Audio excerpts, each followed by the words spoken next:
Yesterday, an unlikely hero made history in Oakland against the A's. Hit well to left. Full on the move. Out of here. Parker will hit a high drive to center field. It is out of here.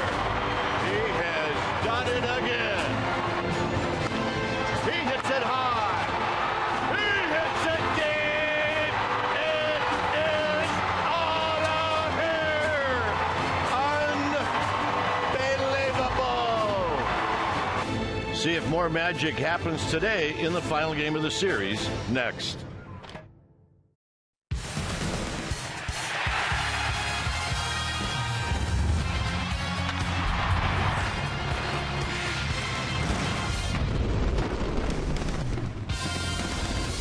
We are coming to you from the Oakland Coliseum. This is the final road game of the season, and it's between the Giants and the A's.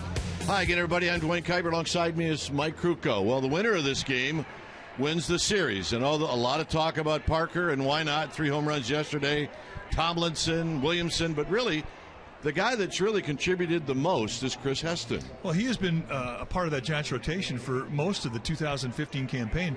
And you think when Matt Cain went down the very first part of the season, they needed somebody to fill those shoes. He did that and more. And I think that as good a year as they've had, where would they have been without Chris Heston? Well, he tries to finish strong. Today is a significant start for him as he attempts to do that very thing. But everybody wants to see Jared Parker. He's the talk of the baseball world right now with a 3-home-run day yesterday. We'll see what he's going to do today. He is indeed in the lineup, as you would expect. All right, when we come back, we will have the lineups, and Parker's in it, and the very first pitch. We'll have all of that right after this.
Jack in the Box. Taste the new spicy nacho chicken sandwich munchie meal tonight. Only at Jack in the Box. And by Toyota, the full-line automaker with the longest-lasting vehicles in America.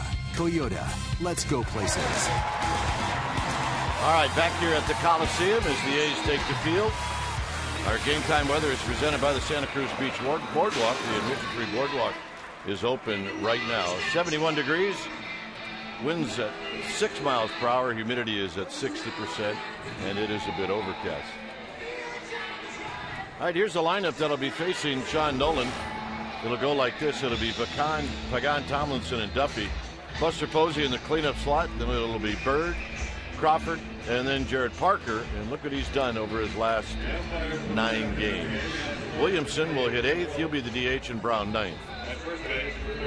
On the hill today for the Athletics will be the left-hander Sean Nolan, 6'4", 230-pounder. He's a rookie, and he is 25 years of age. He came over to the A's when the A's made a deal with Toronto. Josh Donaldson, there's a number of players involved. Sean Nolan, one of them. When you take your bat against him, you're going to see a 90-ish, high 80s type fastball. He will 2 and 4 seam it. He's got a big curveball, a slider, and a changeup. Got a high 3/4 release, and because of that, you're going to get a real good tilt on the curveball. Let's take a look at the A's defensively behind Sean Nolan, starting in the outfield from left to right. It'll be Fold, Burns, and Reddick. The best arm with Reddick in right field. Simeon and Valencia on the left side of the infield. Laurie and Canna, they're on the right side. Stephen Vogt, he'll be in the squad, putting down the signs.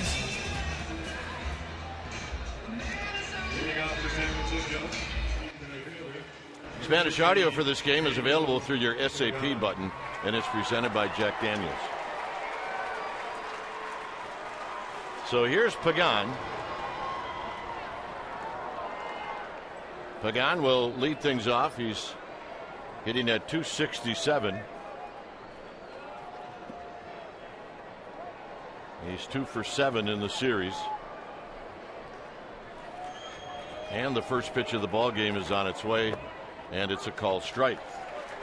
First pitch, 107. So we get started at 107.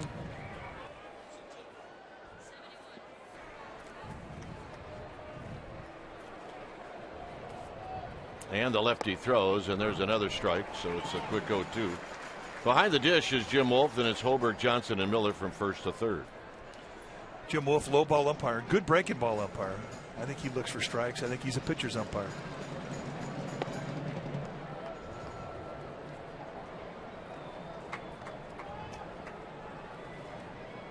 On deck is Tomlinson and then Duffy. Giants lost on Friday. They won yesterday. Pagan, a swing and a miss, and that's how this game gets started. Ballpark playing very lively again today, as it has been this entire 3-game series. Batting in the second position. Not a lot of humidity in the air. It's dry, and it is jumping from foul line to foul line. Tomlinson.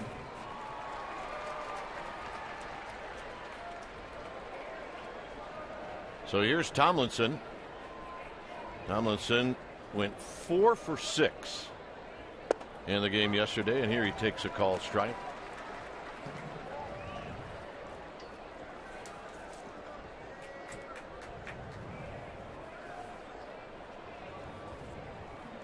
Tomlinson shortens up to bunt, and he takes just a bit wide. With those 4 hits, his average now at 292. Yeah, 4 hits in one day. Get you well in a hurry. Indeed it will. On the ground towards the hole. This is probably going to be a base hit, and it will be. So it'll be an infield hit for Tomlinson. Once it got by Valencia, forget it.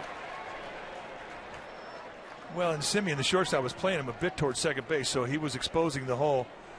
And as you point out, once it gets by the third baseman, Valencia, there was no way from that angle that Simeon was going to be able to get him, even though Simeon has a very strong arm.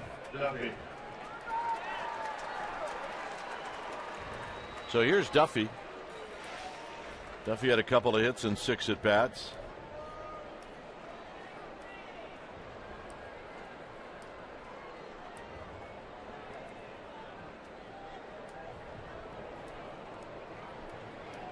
And Nolan out of the stretch, and Duffy lines it into left field, a base hit. So Duffy coming right up, swinging at the first pitch, and that'll bring up Buster Posey. I think Duffy wants to hit 300 really bad. Yeah, I think he does. Well, that swing of the bat right there puts him right at 301. So. Batting in the fourth position, first baseman, number 28, Buster Posey. So here's Buster Posey. Buster 2 for 4 on Friday, 2 for 5 yesterday. So Buster 4 hits in the series.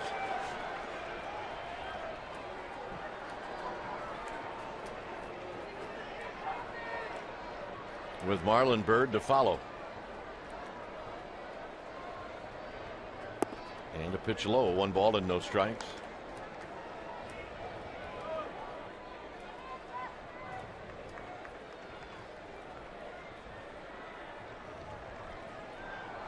Posey with 19 home runs, 94 driven in.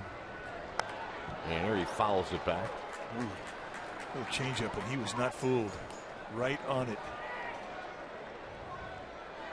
Guy's on a first at bat, and he gets a 1-0 count, and the first changeup you throw him of the day, he's on you. He's seeing you pretty well.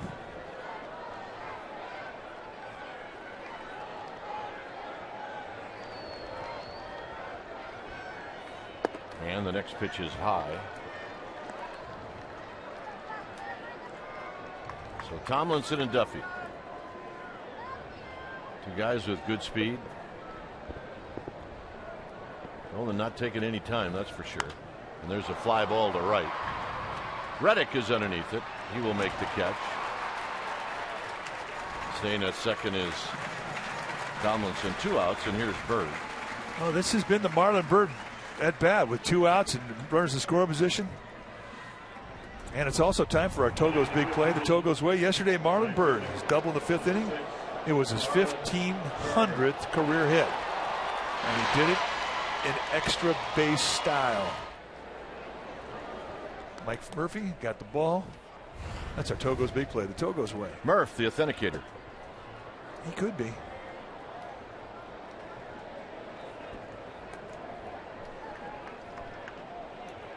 .252 for Byrd. And a bouncing ball towards the hole. Throw will go to second. And that's going to end the inning. 2 hits, 2 left. Heston coming out.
That Heston will be facing. It'll be Burns, Canna, and Reddick. Valencia will be the cleanup hitter, followed by Vogt, and then Billy Butler. And you see Billy Butler. Last 12 games, he's red hot. He had a home run in the game yesterday, followed by Laurie Fold, and then Marcus Semien, the local kid. On the hill today for the Giants will be the right-hander Chris Heston, 6'3", 195-pounder. He's 27 years old. He's just finishing up his rookie year. This is what he has done in his rookie season. 29 starts, 11-10 with a 3.51 ERA. Excellent numbers. 135 strikeouts, 169 innings. And when you take your at-bats against him, what are you going to see? You'll see a high 80s, low 90 fastball with sink primarily. He'll also cut the fastball. He's got a curveball, slider, and a changeup. And he's right, and when he's nailing the knee-high location, he will get lots of ground balls. So here's Billy Burns hitting at .297. He's been a pain to the Giants. And he fouls the first pitch back and out of play. 2 for 4 on Friday with a home run, and then 1 for 6 with a couple of RBIs yesterday. Canna and then Reddick to face Heston with Duffy in at third, and the pitch is low. 7 more games after this one, all at home. 4 against the Dodgers, 3 against the Rockies. A week from today will be the last game of the season.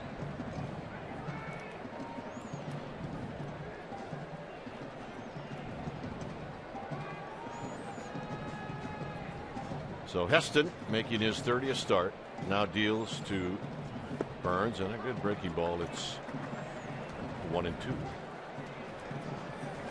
And I said earlier that Jim Wolf is a good breaking ball umpire. What that means simply is that he doesn't give up on pitches. He'll allow them to break, and then he makes his call. Got him. And that's a good breaking ball. Let's check out the defense for the Giants playing behind Chris Heston today. Starting in their outfield from left to right, it'll be Parker, Pagan, and Bird, the best arm with Parker in left field. Crawford and Duffy on the left side of the infield. Tomlinson and Posey on the right side. Trevor Brown, he'll be in the squad putting down the signs.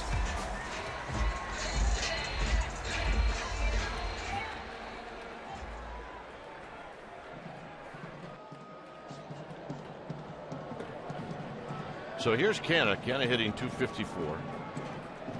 15 home runs, 68 driven in. And the first pitch is down low.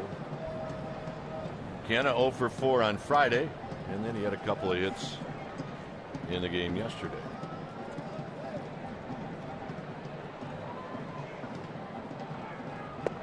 Good pitch. A 1 ball and 1 strike. Definitely has established that breaking ball early. He's throwing 3 and 6 pitches, and they've all been good.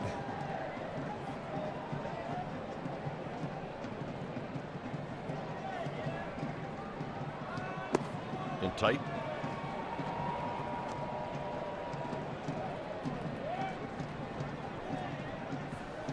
$30 hits yesterday.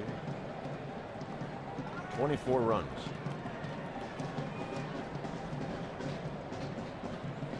Two-one pitch. Here it is. Foul down the left field line and out of play. Hit that ball off the bat. Nice. Last home game of the year for the A's. That's right. They will head out on the road to Anaheim. And those will be important games for Anaheim, as they are very much involved in the wild card.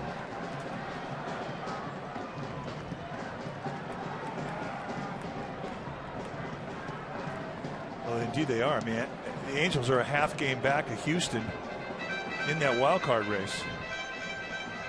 Going down this last week, I mean, the wild card in the American League is really what's up for grabs. Yep. Minnesota a game out, Angels a half game out. So the A's have a lot to say about what's going to happen in the next 3 days.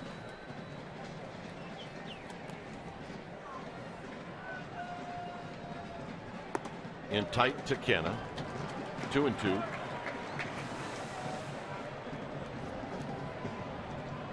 Make it 3 balls and 2 strikes. The on deck hitter is Josh Reddick. Out of play, so it stays at 3-2. Outfield pretty much straight away against Canna.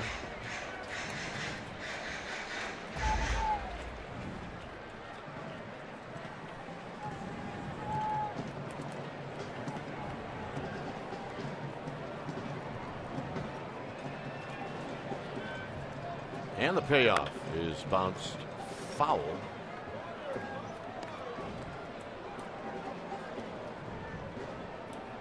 Chris Heston.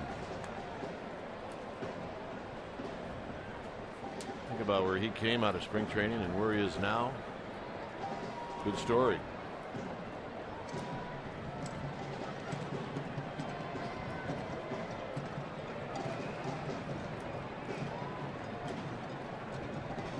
And this will be another payoff pitch.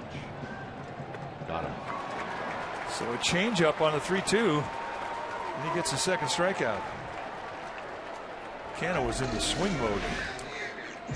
It's a pitch that he didn't even have at the start of the year, and then he kind of became a project. And, Buster Posey just kept making him throw it. Now it's a weapon. He can throw it 3-2, and he gets a strikeout. So here's Reddick.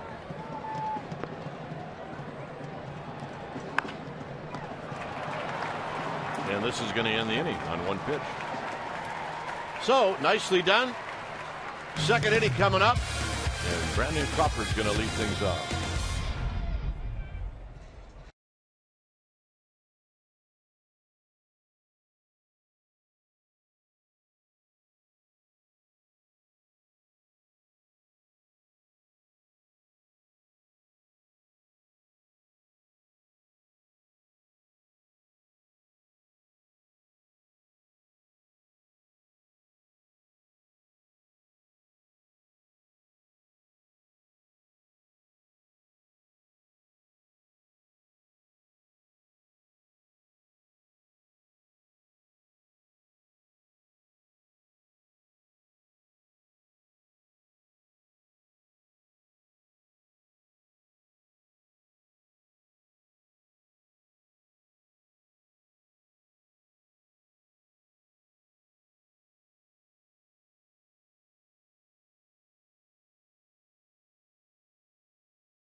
Making some noise and some history yesterday. The first rookie in the Giants franchise history to hit 3 home runs in a game. What did the skipper have to say? Well, let's check it out. It's our Geico quote. Bruce Bochy said, "That is the best offensive game I've ever seen. The kid has been locked in since he came in. He makes it look so easy." Dwayne and Mike, you know it is not easy to do, guys. And Crawford belts one foul. It is not easy to do. Tried many years to do that. Well, but when you think about what Bruce Bochy said, look, he managed Barry Bonds, he managed Tony Gwynn. Now, he only managed Barry Bonds for 1 year, but he managed Tony Gwynn for a long time. Ken Caminetti, another MVP. Yeah. Crawford takes outside, hitting .257.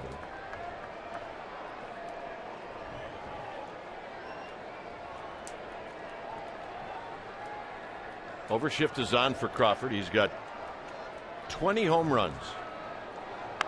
And this is cued off the end of the bat. Valencia is going to make an off-balance throw, and Crawford's going to beat it out. Giants have the ground attack working. Well, yes, they do. So here's Parker. Let's see if Giants fans acknowledge Mr. Parker.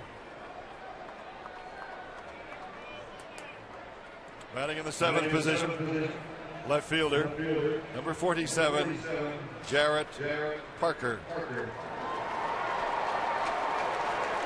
A nice little round of applause. Tomorrow, it should be real loud.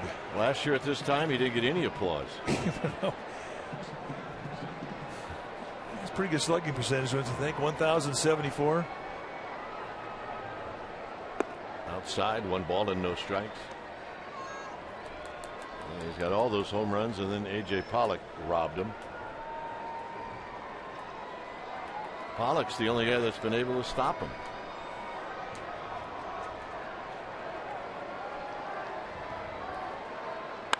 And a base hit into right center field. Crawford had to stop. He wasn't sure if that was going to get over the head of Laurie. More on that great day yesterday. First rookie Giants rookie hit 3 home runs in the game, 3 for 5, 7 RBIs. 15th player in history to hit a grand slam in his third home run in a game. How about that? First Giant.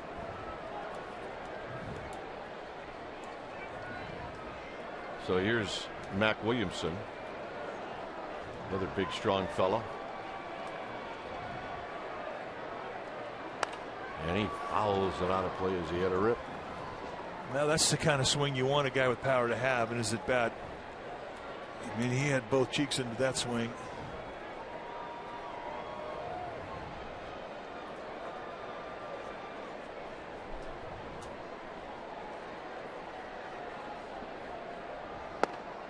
And a strike. So now it's 0-2.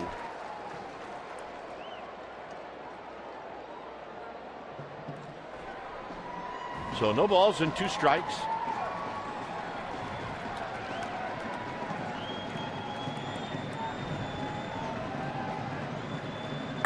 And a base hit to right field. They're going to hold up Crawford as the ball shoots by the cutoff man, Canna. And that'll put the bases loaded for Trevor Brown. Well, the first 8 guys have faced Nolan, the left-hander for the A's. He's given him 5 hits. But in regards to Reddick's arm in right field, there's just no need to challenge him. He's got a great arm. He's accurate with it. He's got a good inning going here. Bases loaded, nobody out. No real reason to take him on this early in the game. But he does have the best arm in the outfield for the A's today. So here's Brown. Brown had a nice day yesterday. Brown went 3 for 5.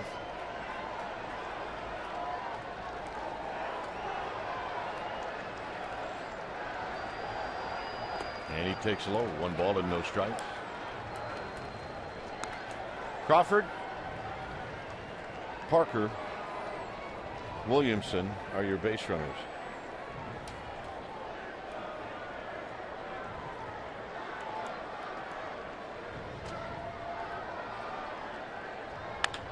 Fly ball center field. Burns will move back. He will catch. Crawford tags. Nobody at second. So Williamson tags. And coming in to score is Crawford. Nice at bat. Somebody's got to be at second base. It's rare you see all 3 guys tag. And that's what happened. There was a defensive breakdown. There was nobody covering second. Well, where was Laurie going? Well, Parker going back to the bag. Now, this should be a given right now. Billy Burns doesn't have a great arm in center field. They're going to challenge him. But it's a surprise. Look, there's nobody at second base. So all Trevor Brown does is say thank you very much. Now the Giants get everybody moved up. It's a very productive out. And Pagan, it's a fly ball to center field. Parker's going to tag. He's going to come in to score, and it's 2-0. Good situational baseball.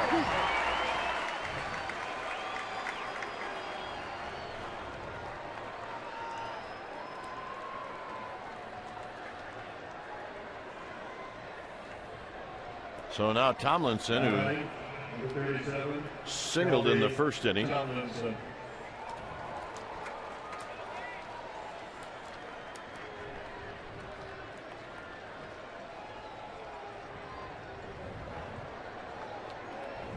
Nolan's going to check on Williamson, who's at second.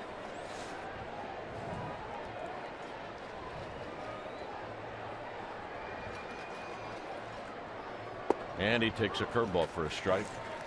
Giants had 10 hits in the first game of the series, 19 in yesterday's game. And the first time through the lineup, they get 5.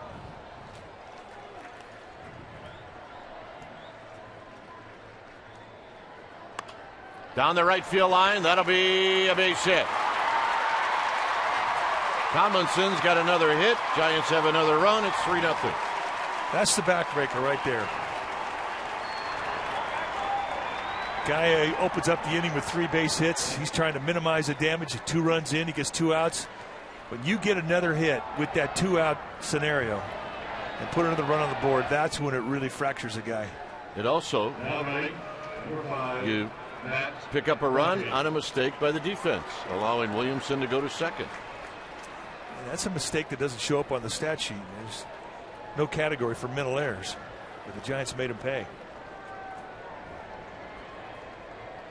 So here's Duffy. Bullpen getting ready now for the A's. Looks like right-hander Arnold Leon.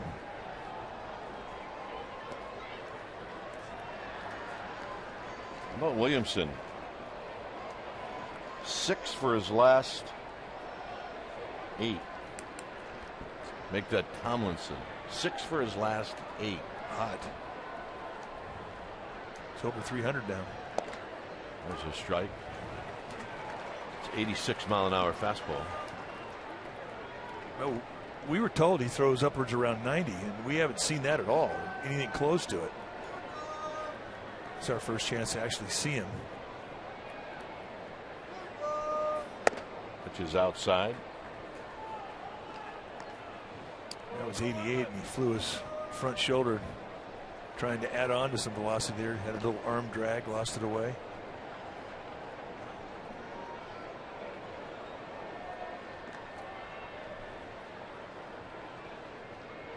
Duffy takes wide. If no one's going to nibble, Duffy's he's not a hitter who's going to help you out. No.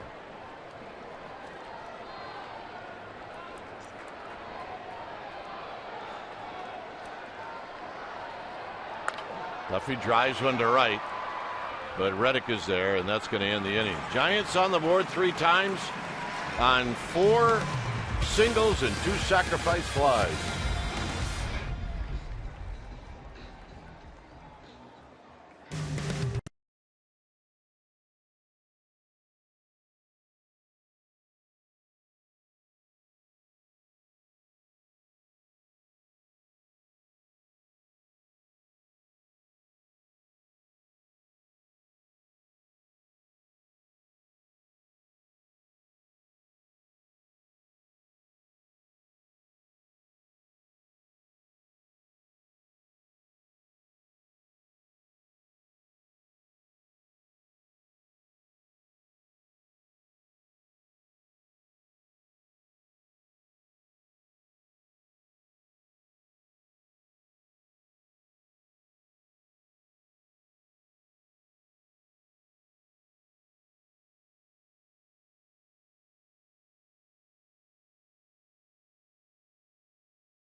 Well, all you bobblehead collectors out there, you can join us for one of 3 fan appreciation bobblehead prize pack giveaways. Each pack will contain 1 bobblehead and 1 additional Giants mystery item. To get the bobblehead prize pack, you need to purchase the special event ticket. Go to sfgiants.com/special events. So here's Danny Valencia. Valencia's had a nice series against the Giants. He had a hit on Friday. He had 3 hits yesterday.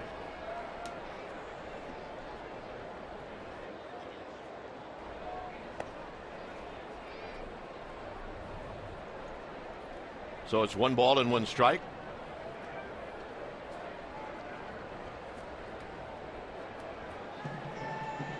So again, a bouncing ball to Crawford.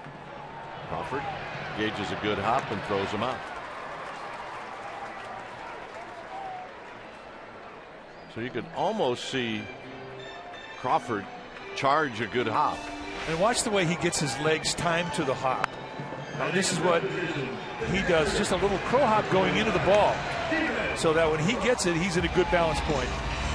We always talk about the great feet that he has, and the spring and the strength in his legs has everything to do with the softness of his hands, and that really illustrated it well. So here's Vogt, who takes low. Vogt hitting .263. 0 for 4 on Friday. 1 for 4 yesterday as he dumped a pop-up single into right field in the game yesterday.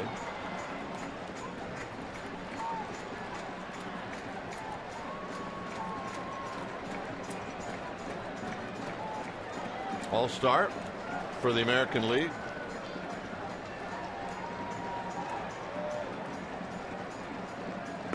And the pitch is down low. Vogt. And the A's knew what they had, really allowed them to trade Derek Norris to the Padres.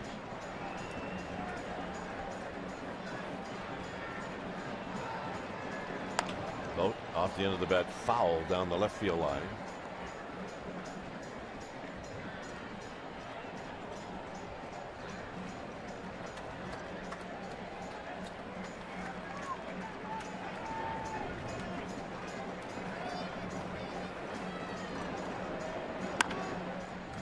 On the ground to shallow right field. Vogt's retired. And that'll bring up Butler. That's one of those plays that as a second baseman, you're out there in the grass in right field. Now you have to come in, and all of a sudden the lip of the grass of the outfield comes into play. Well, if you play second base for the Giants, you better know how to do that. And this got a little personality on it at the end. And Thomas, like we see him often do, he'll drop down to a knee to make sure. So old Dwayne Kuiper trick. Here's Butler. I didn't do it really till the end of my career.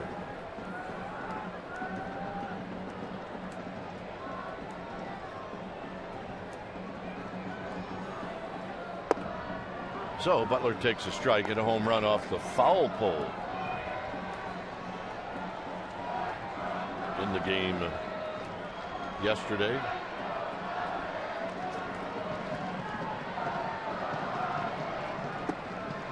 Takes the pitch in tight. 15 home runs. That was his 15th.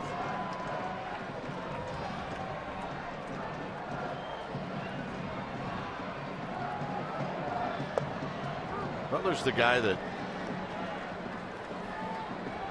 Sunday mornings about 10 o'clock, see him in uniform at Starbucks, ready to go play that softball game. Oh, no doubt. Good call. And that'll end the inning. However, in this case, he is going to the big leagues.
3-0 Giants. As Buster Posey's going to lead things off. And Posey takes outside for a ball, 1-0.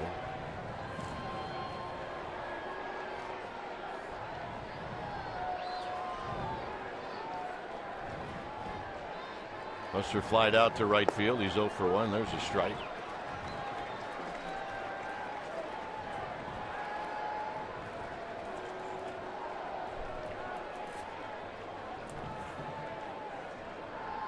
And tight. Bird to follow. And then Crawford.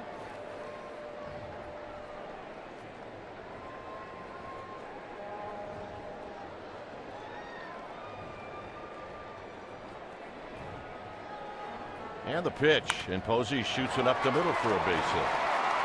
A lot of mistakes up from Nolan. Giants, to their credit, taking advantage of them. All right, right now, time for our cold hard facts, brought to you by Frost Brewed Coors Light. On base percentage leaders, National League this month. Well, Bryce Harper on top of the heap. Joey Votto, Yunel Escobar, Buster Posey is 4th in that top 5, and Martin Prado rounds out the best 5 in the National League. And those were our cold hard facts, brought to you by Frost Brewed Coors Light. So here's Bird. Bird bounced out to short in his first at bat and only at bat.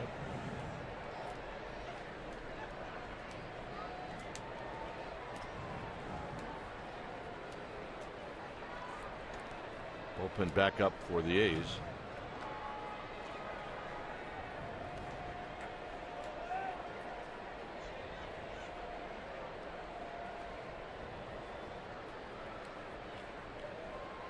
Seven hits for the Giants. Swing and a miss.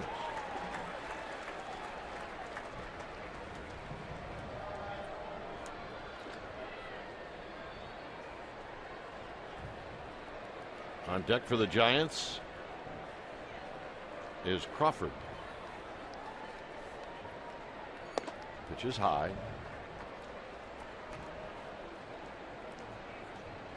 Seen Marlon Byrd hit a lot of balls to right center. And it looks like he's having the same type of approach here with Nolan. Doesn't have a lot of book on Nolan. Knocked down. Charging into his Laurie. He's going to make the play to get Byrd. It's a nice play. Turned out to be a nice play. You're right.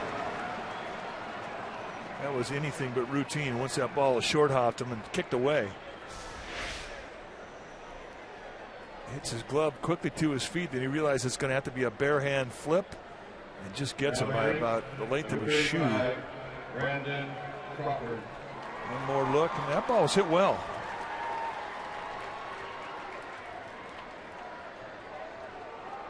Bare hand. Amazing. So here's Crawford.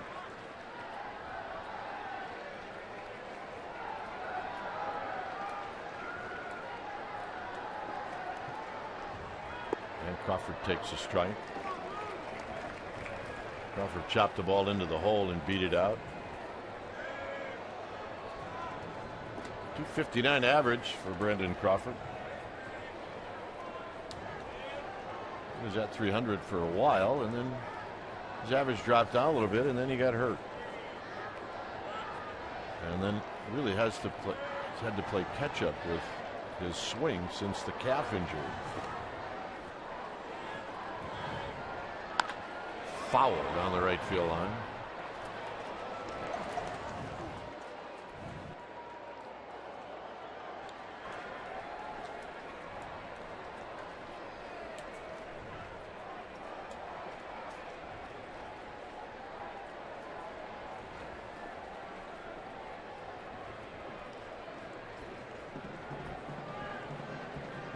So 0-2 to Brandon Crawford.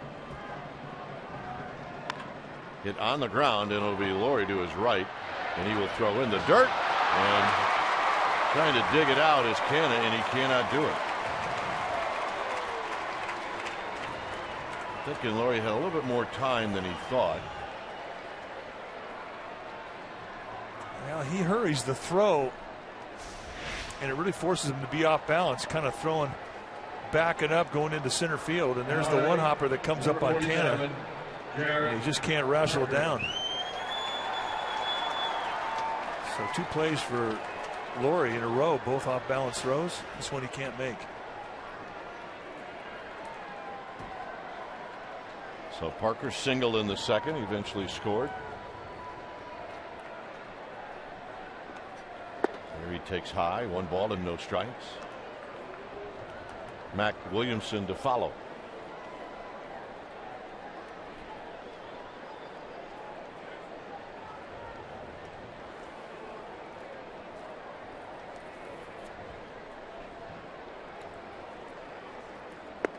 Swing and a miss.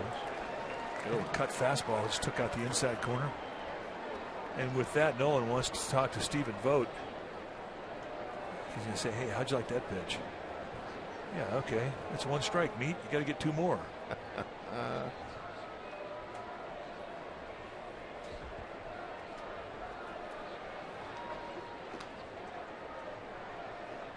After more research last night, and we have some people that spent the whole night looking for this stuff.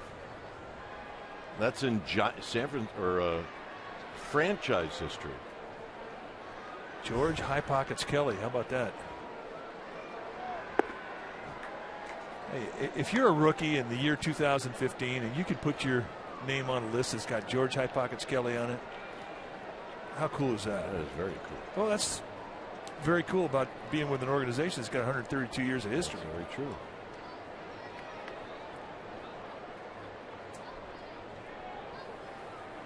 Swing and a miss. No high pockets in the D-backs organization. No.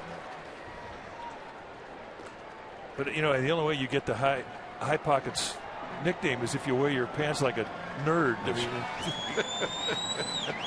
so we know about George Kelly. Yep. Parker needs to put it in play. It's 2-2.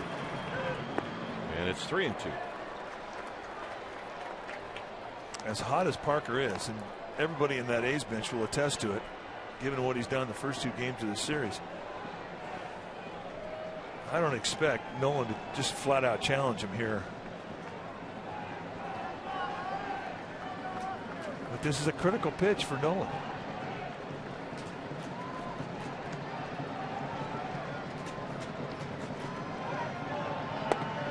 And the walk. Here's our solar company electrifying play of the week yesterday. Parker, top of the second. Gone. Top of the 7th against another lefty, Pomeranz. Gone. And then in the 8th, off of Ryan Dull, really gone. And that's our solar company electrifying play of the week as Bob Melvin comes out. It's time for a change. Think Speedy Oil Change and Auto Service. Your oil change, tune-up, and smog experts. We'll be back.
Bob Melbourne brings in a new pitcher.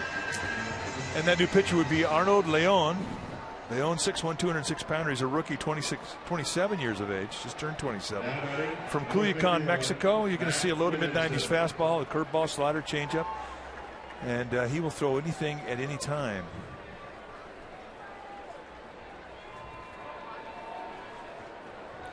So Williamson will hit. He singled in the second inning, eventually scored.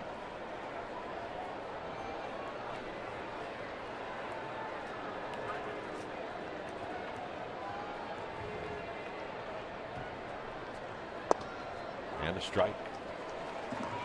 Leon was a guy that was really the yo-yo for the A's this year, up and down 6 different times from AAA. Makes it hard to rent a place. Better off motorhome, maybe? Yeah, motorhome would be a good deal. Rod Beck style? Yeah. Rod Beck did it in AAA. He might have done it in San Diego, too. Did it in AAA in Des Moines and parked it right behind the bar in center field. I think it really was a motorhome down by the river. And yes, he was an inspirational speaker.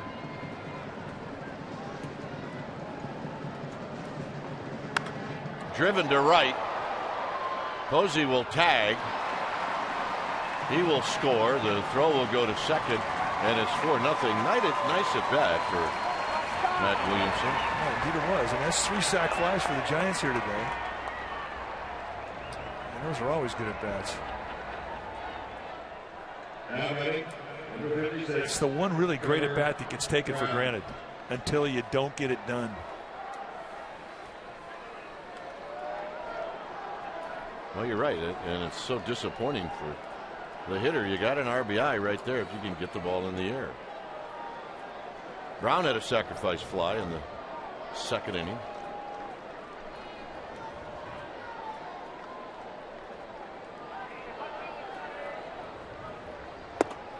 Tight, 1 ball and no strikes.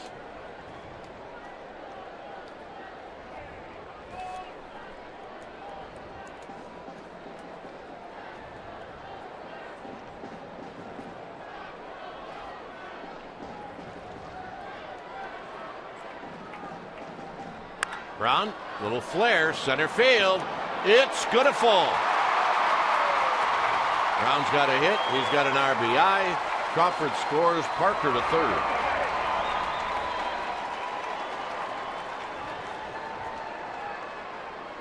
And it's 5-0.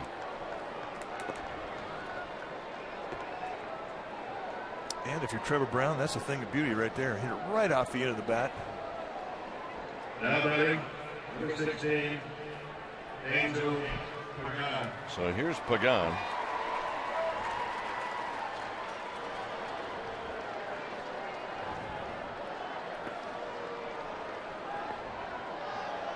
Pagan struck out to open up the game, then lifted a sacrifice fly to center in the second.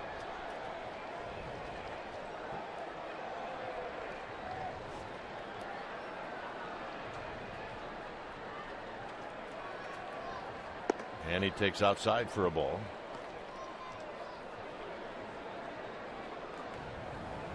Giants are ready with 8 hits here in the third inning with 2 outs.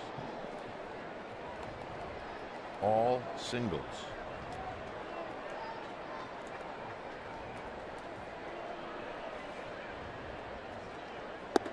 Not close.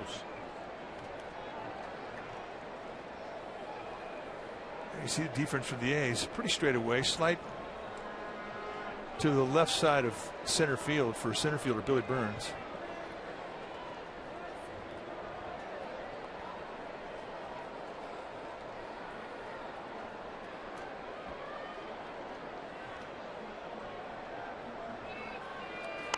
Swinging a pop-up that's going to be into the seats just to our left.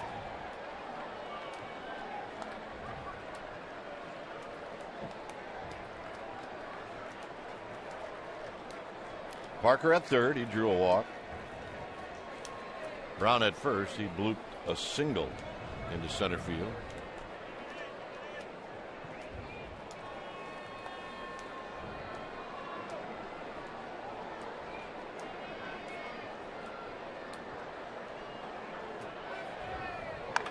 Big chopper. Across the diamond. Got him. And they're going to wait to see if they truly did indeed get him. Pat Hoberg, the first base umpire, making the call. And I think Pagan's got a pretty good beef right here. It looked really close.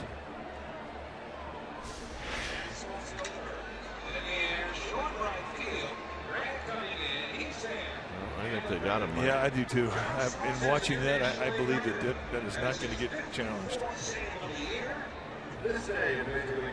Nope. So, Giants are going to score 2. We've played 2.5. It's 5-0.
By Pete's Cold Brew. Keep it smooth. Giants will take on the Rockies the last weekend of the season, Friday, Saturday, and Sunday. Orange Friday. And then Saturday, that game will start at 1:05. Sunday is Fan Appreciation Day, so come on out to the Yard, sfgiants.com/tickets. Just a reminder, the game on Sunday is a 12:05 start. Here's Laurie, who takes a strike. That's right, 12:05.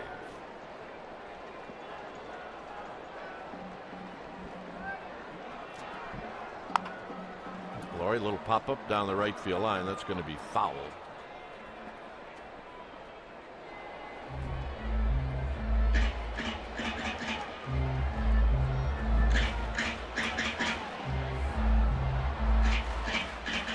So Laurie comes in at 265. And the pitch, swinging a shot. Now behind second. The throw to first. Got him. Wow. Nice play. Now this really became a very difficult play when Tomlinson rocked back on his back foot to throw, and his foot gave way. There was a little slippage there. Watch the back foot plant right there, and that changes the whole play. Now it's a stress throw, and he just does get him. That's a nice arm. Yeah, it is. Make that our forward right choice. And there you see the replay, and in the end, it's not even close. And you can see the arm strength of Kelby Tomlinson. So here's Sam Fuld, who takes a pitch wide. 1 ball and no strikes. Tomlinson was signed as a shortstop. You're not going to get drafted as a shortstop if you don't have a pretty good arm. Look out. Bat goes flying. Yeah, that would have been an issue at AT&T. Here, not a problem. Entertaining. Not even a concern.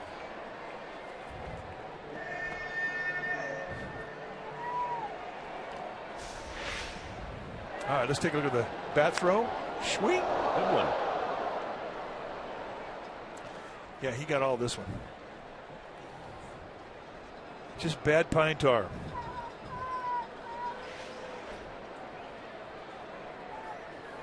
In at third is Duffy. Check swing roller. Everybody's going to have to hurry. Heston, an off-balance throw. Got him. And then Heston turns his ankle on Jim Wolf. It's dangerous around home plate. That's not good. But in regards to the athleticism of this play, this is a fantastic play.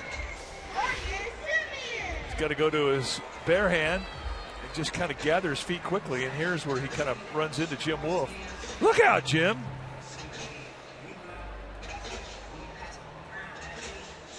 But everything about that play was difficult, and he winds up making it look pretty easy. So 2 outs. Here's Simeon. Simeon at 257. He's got 13 home runs, 42 runs batted in.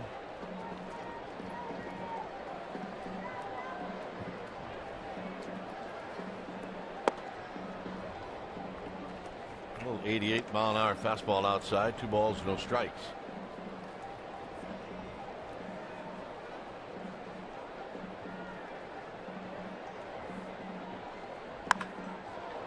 Well into center field, but Pagan's got a beat on it.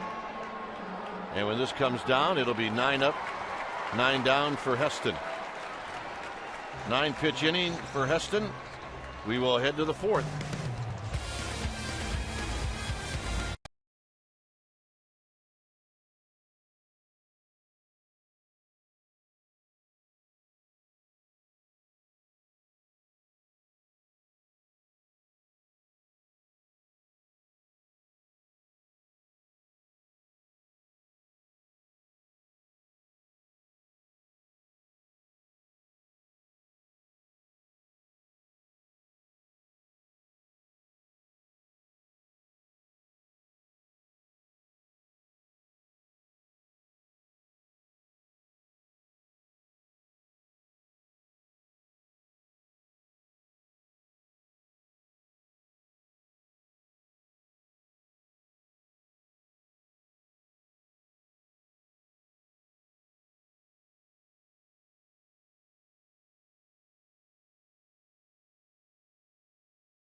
Is brought to you by Ring Central. Business communications made simple. Well, the NBC Bay Area Investigative Unit is the largest on-air team of investigative journalists dedicated to holding the powerful accountable. And you can watch award-winning stories that have helped make the Bay Area a better place to live at NBCBayArea.com/investigations. Here's Tomlinson, who's got a couple of hits already, and he takes a strike. And with those couple of hits, he's got a .301 batting average.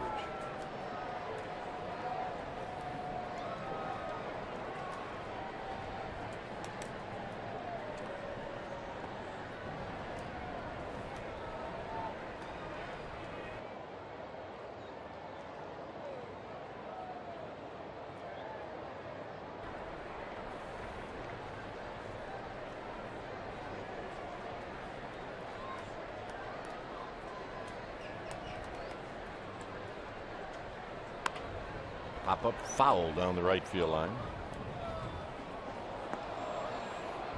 So Nolan ends up going 2 1/3. It's a good look. Well, kids that age can make anything work. Yeah, it's all about attitude. Hit out to Reddick in right field. And for the first time today, Tomlinson's going to be retired.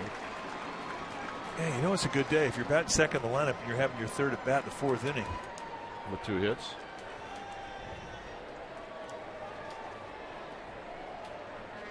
So here's Duffy, who's 1 for 2. Matt Duffy.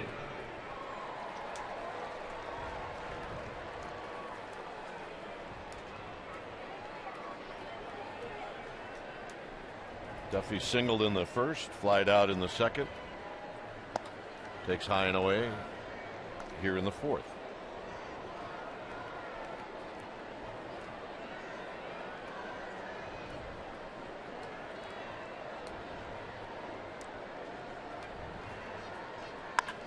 Duffy skies it into right center field, where Burns will track it down. 2 outs. And here's Buster Posey. Posey sitting on 19 home runs. You know he'd like to get 20 or more. 6 RBIs away from 100.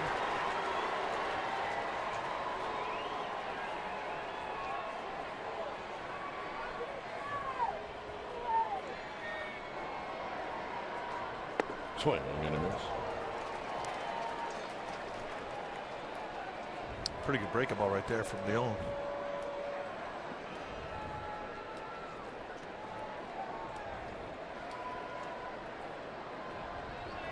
And tight. So he pushes Buster Posey off the plate. It's a ball and a strike.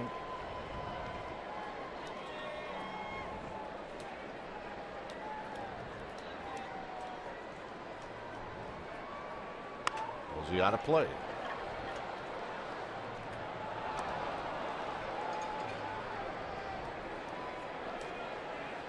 90-mile-an-hour fastball from Arnold Leon.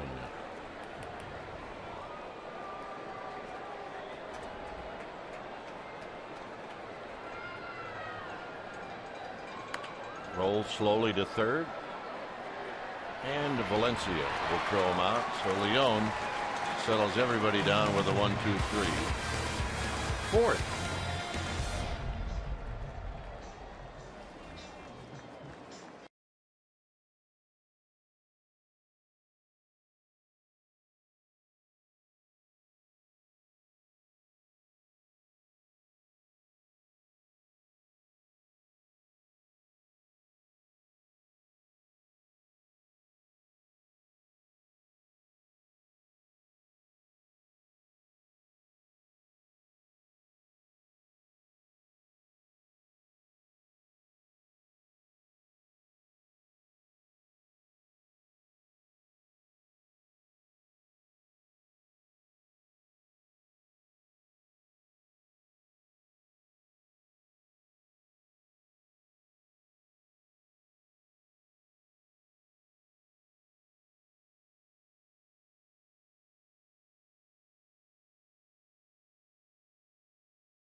.2000 Bay Area sports fans saw the emergence of one of, if not the most dominant rotations in Oakland A's history. The big three, Tim Hudson, Mark Mulder, Barry Zito, were honored prior to today's game. They threw out the ceremonial first pitch, tipped their cap to the fans, and the fans able to applaud 3 fabulous careers. The big three.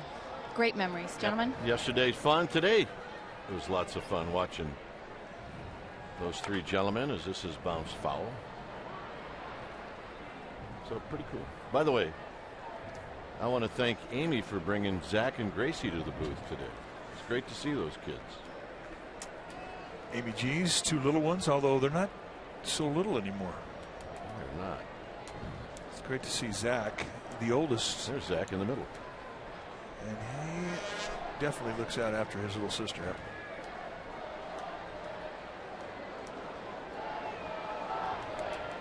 That's his job, right? That is his job. Gracie's sitting right next to him. You can't see him. The woman with the visor on is blocking Gracie out. And that job never ends. So I'm going to foul back. Well, your boys will attest to that. I got one son that will attest to that.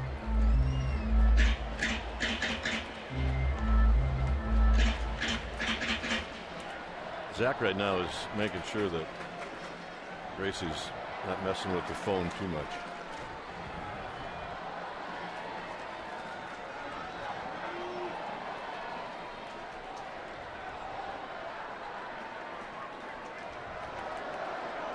Long time, and finally Burns steps out.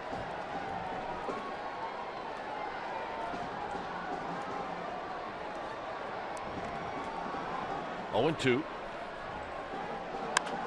Popped them up. It's going to be Parker who calls off Crawford. Well, it has been the big theme today with the big three. And they're all debuts right around the year 2000. Hudson, 92 and 39 in his career with the A's, two-time All-Star. Mulder, 81 and 42, two-time All-Star. Zito, in his 7 seasons, 102 wins, three-time All-Star, and the 2002 Cy Young Award winner. They reached postseason 4 times in the 5 seasons. The 3 were together. And that is our McDonald's True Stories. And would you say all 3 were different style-wise? Oh, totally. Totally different. I think that was one part of their success.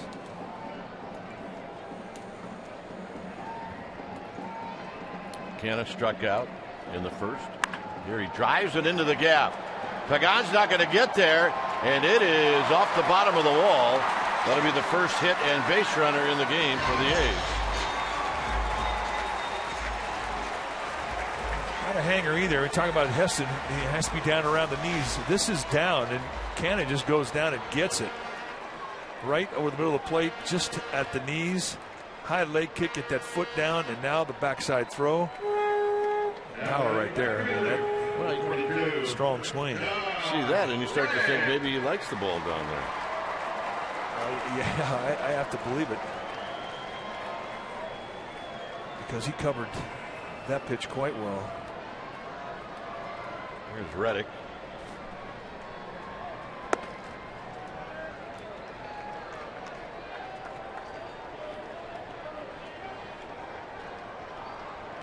Reddick bounced back to Heston in the first inning.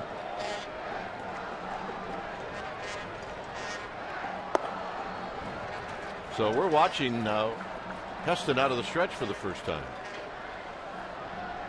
Does that make a difference? Yeah, the longer it takes to get into your stretch, the longer it takes to find the release point.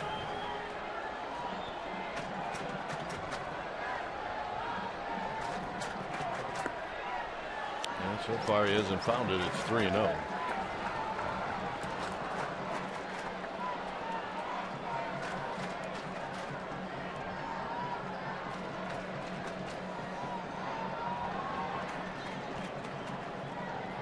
Pitch is outside, ball 4. Pretty easy takes up there too for Reddick. You see the out-of-town scoreboard today? I did not. Well, the big division to watch in the National League Central is in the National League is the National League Central, and right now in the 9th inning, Milwaukee's leading the Cardinals 8-3. And tonight, the Cubs will play the Pirates. The significance of that is if the Pirates win today and the Cardinals go on to lose, they're going to be 3 games back. And guess what? Cardinals and Pirates open up a series tomorrow. There's a strike. So that division's still up for grabs. Yeah.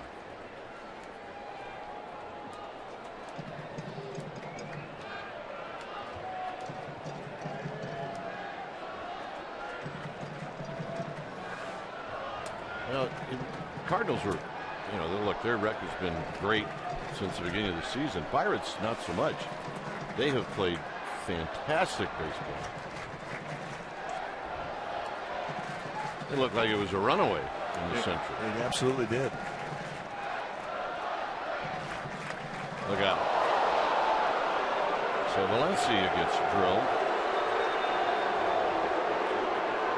And this has all happened in the stretch.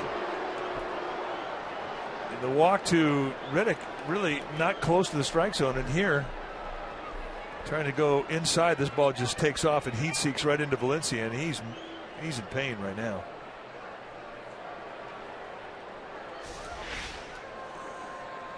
They've got him on the elbow. He's got a pad, but it doesn't appear to be much of a pad. I think it got him on right in the funny bone. We should say the not so funny bone. Yeah. There's nothing about it funny bone. So Dave Righetti out to the mound to try and calm things down for Chris Heston, and immediately the mound brought to you by Ring Central, business communications made simple.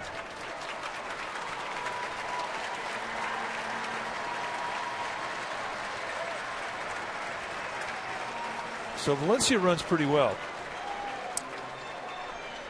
On a slow hit ball to the left side of the infield, and you're Kelby Tomlinson, this is when you have to think about it. Yeah, just make sure you get there and get out of there.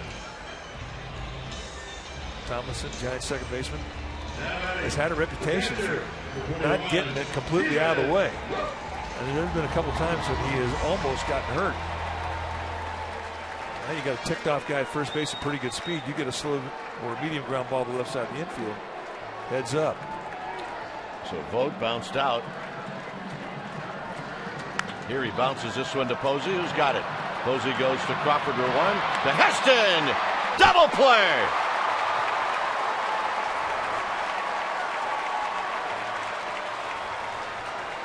And that's going to end the inning.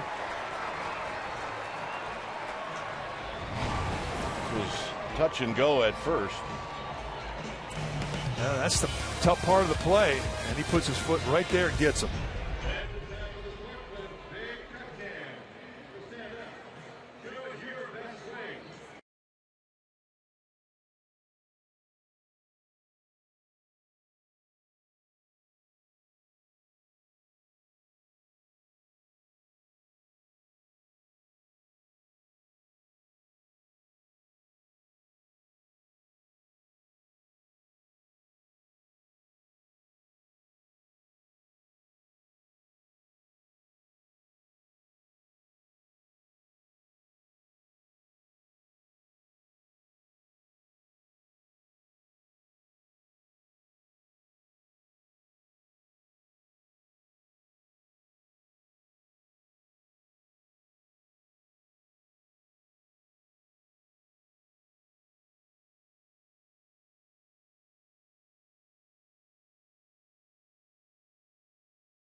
As voted upon by Giants players, coaches, training staff, and Giants fans. The award will be presented on Friday. That's prior to the Giants Rockies game. And some of the former winners that are going to be on hand, I'll just throw out a few. Dravecki, Darrell Evans, Jack Clark, Kurt Manwaring, and of course Mike, who won it a couple of times. You're going to be there, right? Yes, I will. All right. So anyway, visit sfgiants.com for tickets. Muncy is now at third, Max Muncy. And Bird fouls it out of play.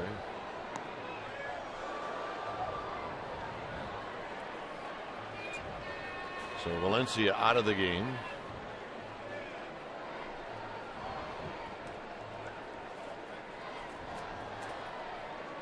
Bird has bounced out twice. Here he swings and misses. It's a good curveball.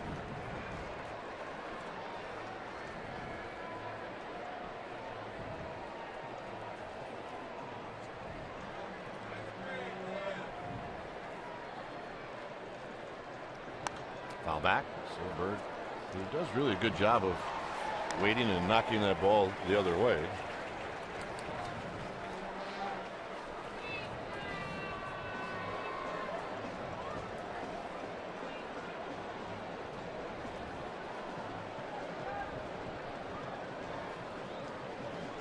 So it's 0-2. Got him. Just a steady diet of curveballs, and he gets them. First strikeout for Leon.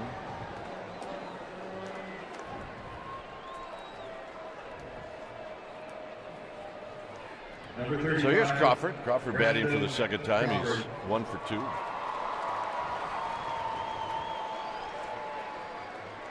Crawford really has found his batting stroke on this road trip. And he had a 4 for 47 going into San Diego, and he has really put it together. Batting average climbing back up the ladder again. Swing and a miss.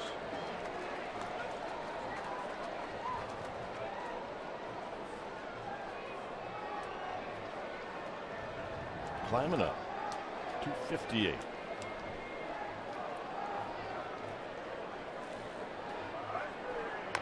Tap foul. Parker to follow. Giants 5, A's nothing. 3 in the second, 2 in the third. Shift on the right side of the infield. I do want to finish up that one conversation about the National League Central. They have a chance to have 2 teams that win 100 games with the Pirates and the Cardinals. Fastball high. Who are both going to the playoffs, rightfully. 100 win seasons. I mean, that's quite a year.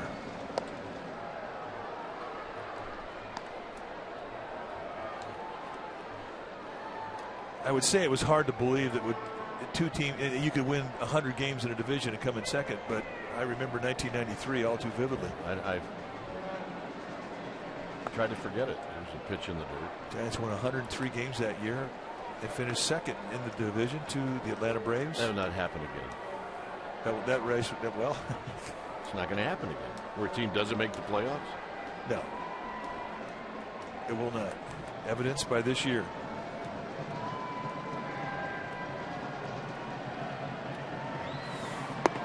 Crawford takes the walk. That's nice at bat. He was down the count early. So he's on base 3 times today.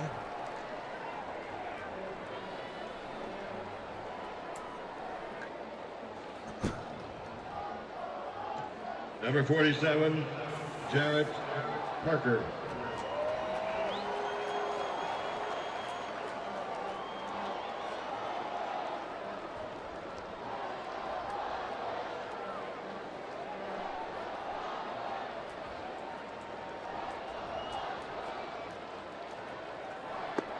There's a pitch at the belt for a strike. They're staying away from the first pitch fastball. If nothing else in this series, Jarrett Parker has proved that he can hit a first pitch fastball. That a changeup from Leon. A respectful changeup.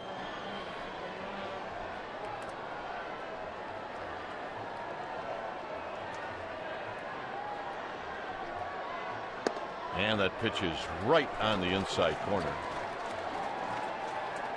Burns in center field about 8 to 10 steps to right center.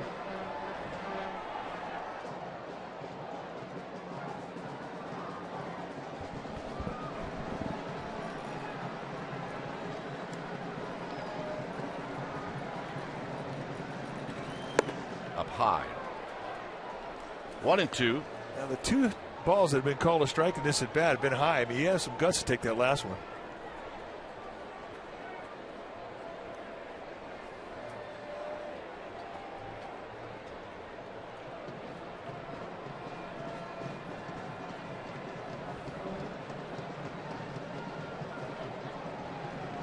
In the dirt. Nice block by Vogt.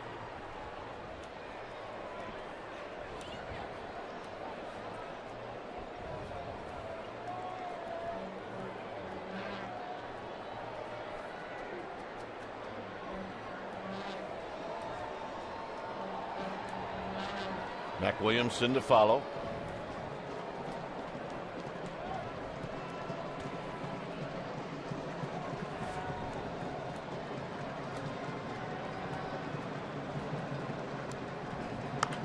High and foul down the left field line and out of play. Parker with 6 home runs since he's called up, and a lot of those home runs have come in 2 strike counts.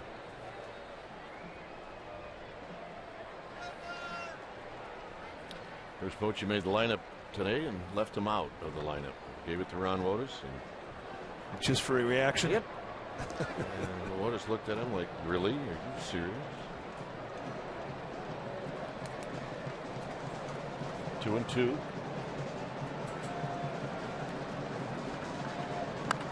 On the ground, foul.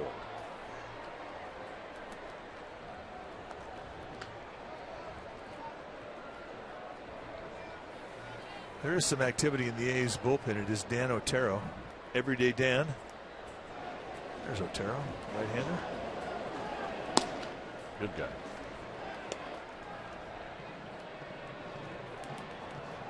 Is that Kira?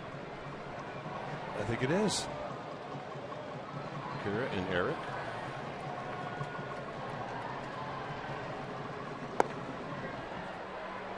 Got a pretty good eye. Either that or he's just guessing right. Either that or he's got the umpires convinced that he's so hot that unless he swings, it's not a strike. And he has seemed to be that hot of late. 3-2.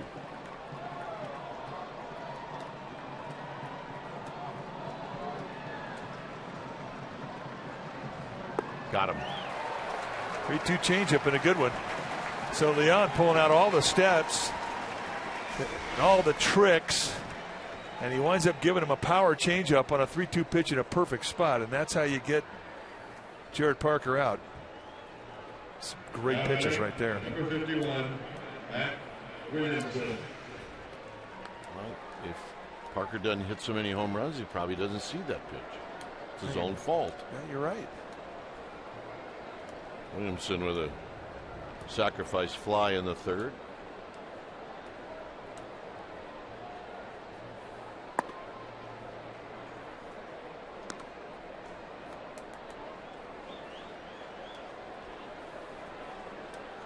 Giants 5, A's nothing. 5th inning on a lazy Sunday afternoon.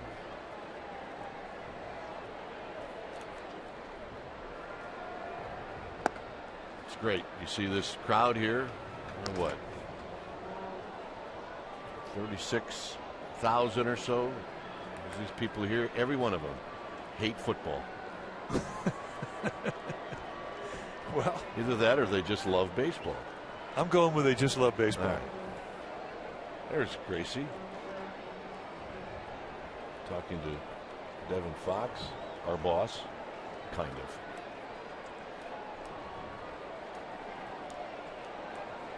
I see a little of Amy G in those two, don't you? Oh, yeah. Outside to Williamson. Well, Leon's pitching Williamson like he doesn't want any part of him.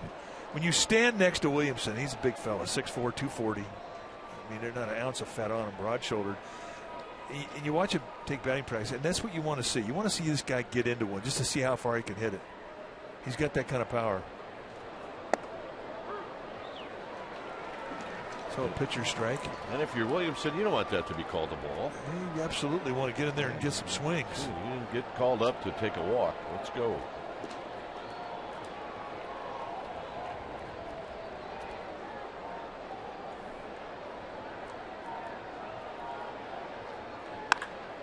Sharply hit. And that's going to end the inning. Bottom of the 5th coming up. Giants lead 5-0.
Dodgers game 1 of that 4-game series. Three-game live will start at 6:30. We'll have the game for you at 7. Should be fun. Dodgers for 4. And right now in Colorado, the Dodgers lead the Rockies 4-2. That game in the 4th.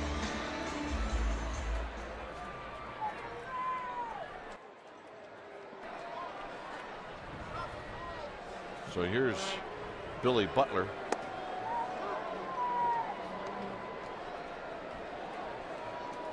Butler struck out in the 2nd.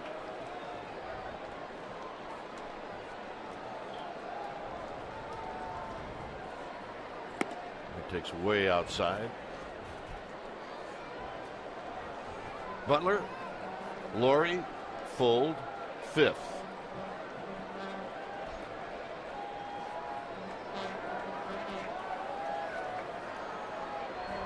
Base hit, look out. This was the play that ended the 4th inning. It was a double play. Watch where Heston's foot ended up. And he gets over to first base. Crawford throw a little bit. Well, actually, it's absolutely perfect. But in getting over to first base, Heston doesn't know where the base is. So he drops his ankle right in front of the base. And Stephen Vogt's got nowhere to go. He winds up stepping on him. But 2 times today, he twisted his ankle when he bumped into the umpire, and here he gets stepped on covering first. He's taking a beat. Here's Laurie on the ground in a base hit. So back-to-back singles.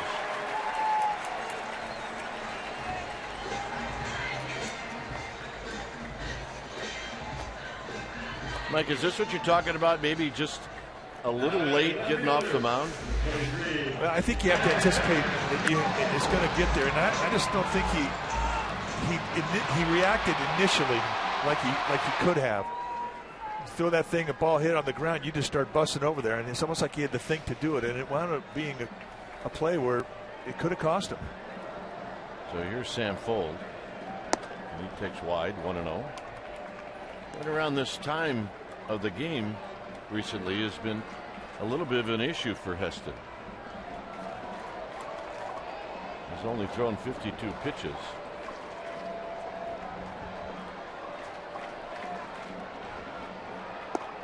-0.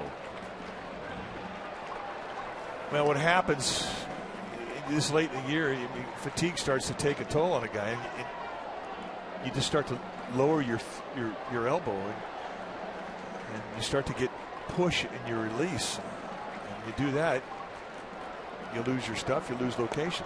There's a strike. But you know, it's everywhere this time of year. It's late September. A lot of arms are tired. Especially guys going through their first September like Chris Heston is, his rookie year.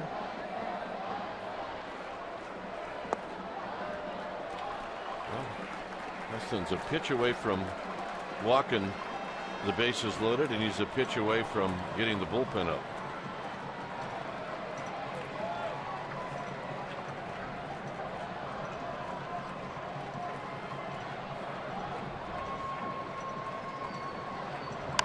Get on the ground.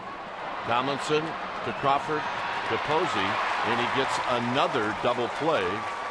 2 outs. Butler at third.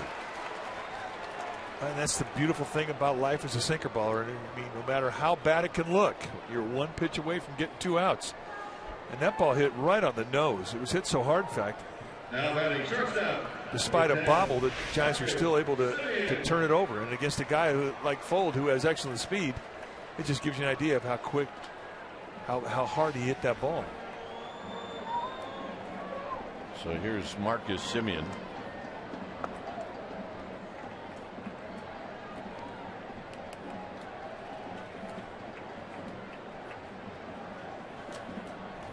Semien hit a fly ball to Pagan. Takes low, 2-0.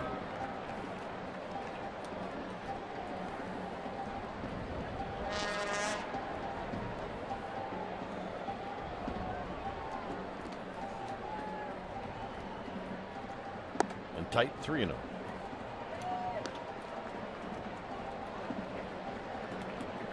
So another 3-ball count.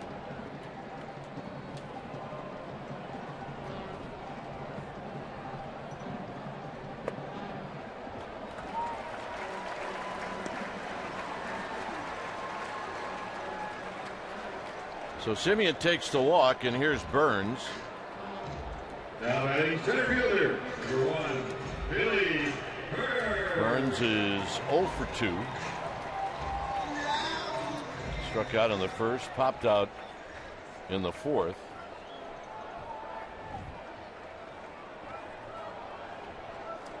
Now, fatigue of a season can hit you two ways. It can hit you physically, and it can hit you mentally. And mentally, for a pitcher, is just your ability to maintain your concentration in a ball game. You lose that, you can lose command. Low. And the other one is we were talking about, just your arm just get a little tired to where you just can't get your arm up high enough to get in that slot where you had command of the strike zone. You get underneath it a little bit, your elbow gets below your shoulder, you get pushed, and all of a sudden you just can't find the corners.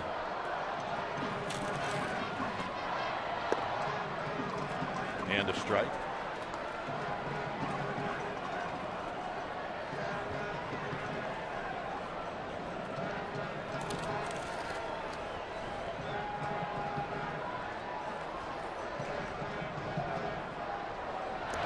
Quick toss to first.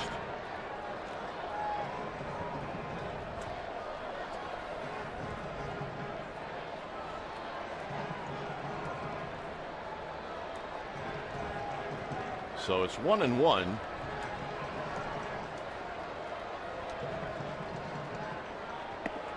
Down low.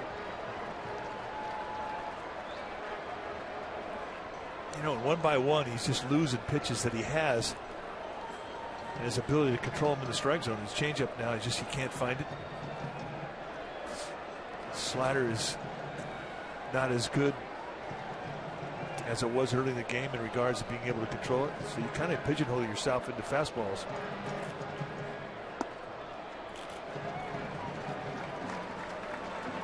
Three and one.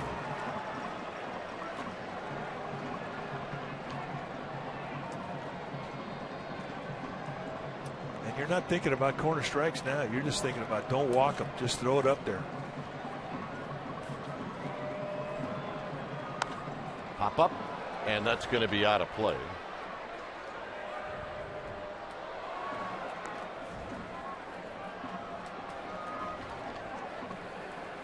So Trevor Brown going to come out there and pump him up a little bit. You look at the target that Trevor Brown's been putting up. It's not to a corner. It's right down the middle of the plate. So he's not trying to be too tricky. Set the target in the middle and let the natural movement just kind of take it to a corner if that's what it's going to do. But Heston just hasn't convinced Brown that he's got corner command right now. And I think that's a good read by the rookie catcher. Right behind the middle. And they'll throw to first. Could have very well been tossed down the left field line. I don't really understand doing this in a 5-0 ball game. For a guy who's struggling with command, keep that concentration of the glove behind home plate right now. That's what you should be doing. Runner goes. Out of play.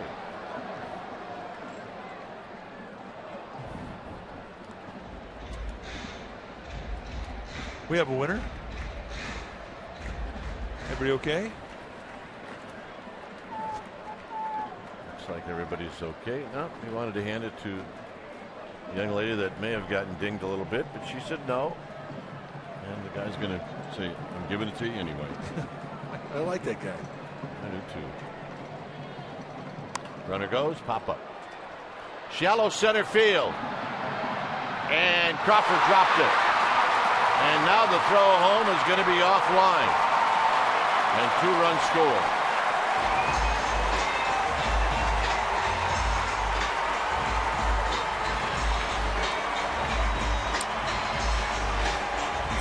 They're just out there, no man's land. Crawford over the shoulder, hits on the thumb of his glove. You really have to tip your cap to Marcus Semien, who came all the way from first base. I know he was running on a play 3-2, 2 outs, but still to come all the way from first base on a short pop-up, you're hustling. Just that close. So they give him a hit. It's a hit. couple of RBIs. Yeah, I think that's the right call. And the hitter is Mark Cannon. And a strike. Still no activity in the Giants bullpen.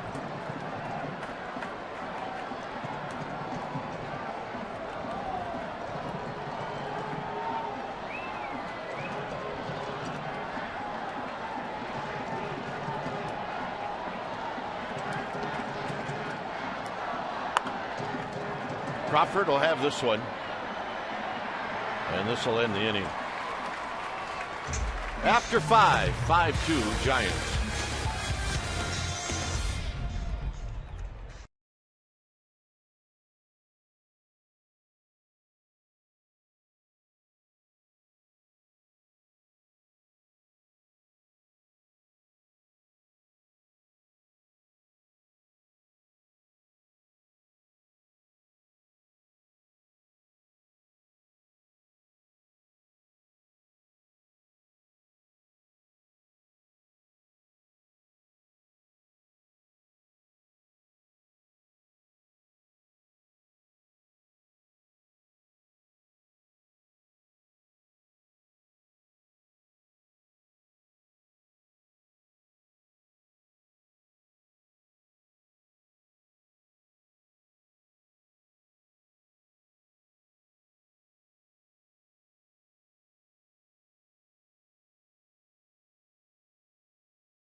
Alive as of late, 7 hits in his last 5 games, and Mike Krukow made a really good statement last night saying Crawford's got his legs back. So I went in and I talked to him about it today. He said absolutely, with the calf injury, he was not able to shift his weight back onto that leg for a long amount of time, so he was drifting forward in his stance. He said the fastball then sped up and he wasn't able to pick up off-speed pitches as quickly. He told me that it wasn't until he faced Cashner in San Diego that he felt the difference back to normal, got his confidence and his timing back. Gentlemen.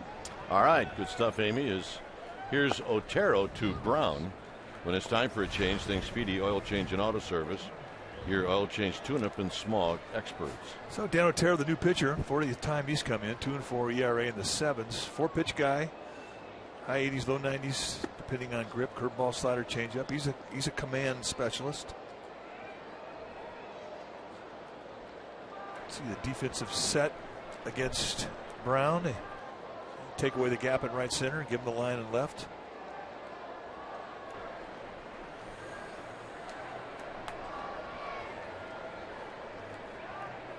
Brown's got 2 RBIs in this game. Swing and a miss.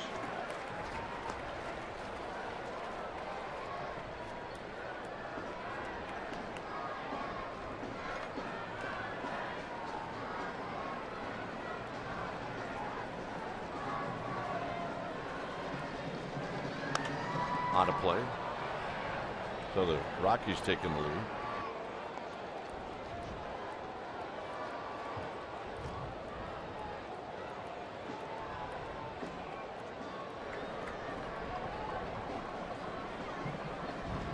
Well, you told me the other day that these guys are going to hang close for the next 2 weeks or so. You weren't lying, were you?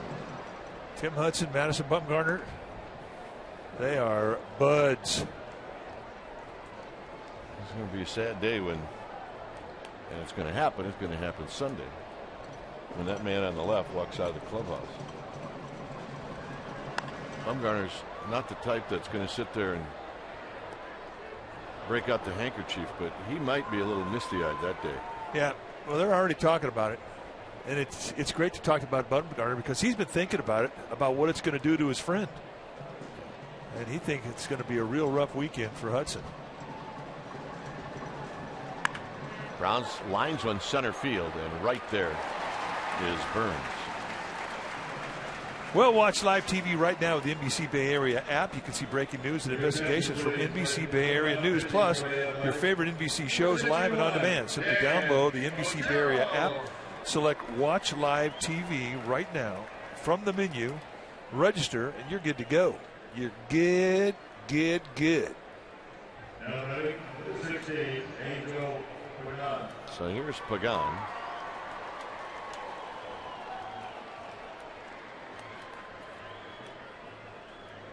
Pagan is 0 for 2. Had a sacrifice fly in the second.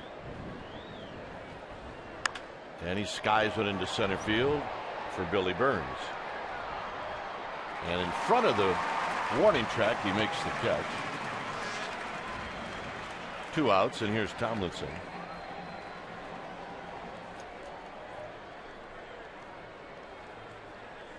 Now ready, number 37, Kelby Tomlinson. Tomlinson's got a couple of hits. He's 2 for 3. He's got that average at 299. And he takes a strike.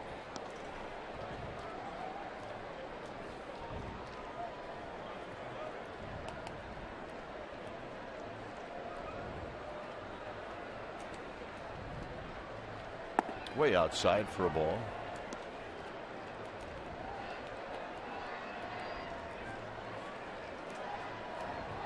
Nolan started, then Leone, and now Otero.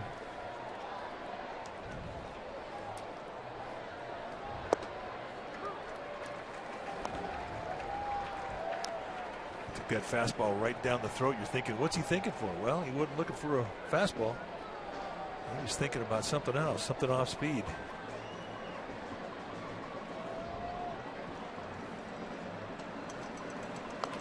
Fouled out of play. Aren't many hitters that go up there Jack Clark style.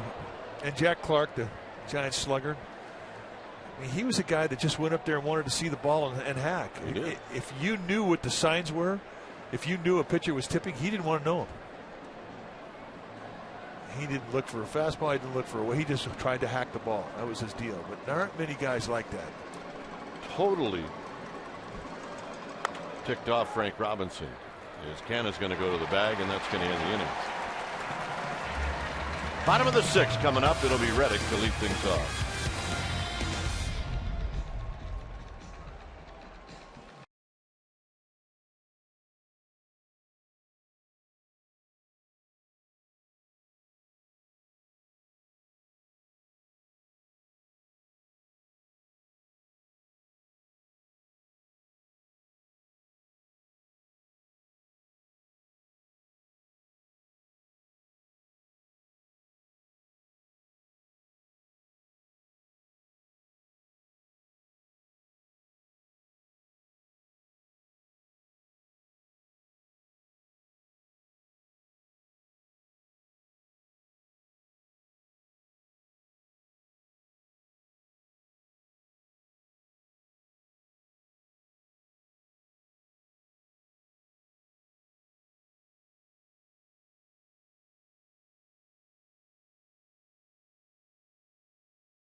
Here for a couple of old A's that both played for the Giants. Tim Hudson taking on Barry Zito. It was going to be Zito's last start and Tim Hudson's last start here in Oakland. And lots of love in the stands. And curtain calls for what have been 2 great careers. 165 wins for Zito in his lifetime.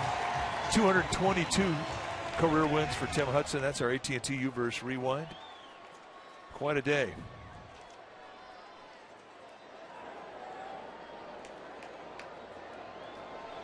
So here's Reddick.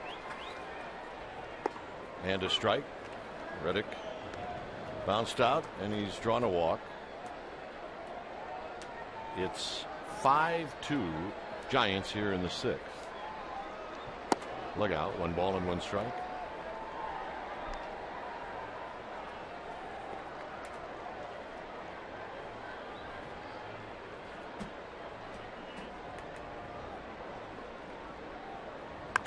On the ground and in the right field, a base hit. And after a rough inning for Heston in the 5th, he's right back in his stretch.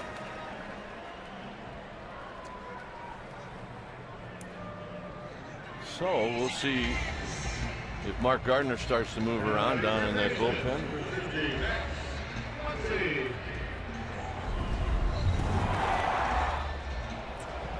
Well, Danny Valencia early in the game gets hit on the elbow by a pitch from Chris Heston.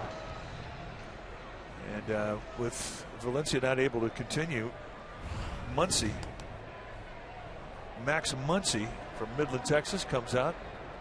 Overshift is on for Muncy, and he fouls it out of play. Muncy from out of Baylor University. There's Contos as he starts to get loose.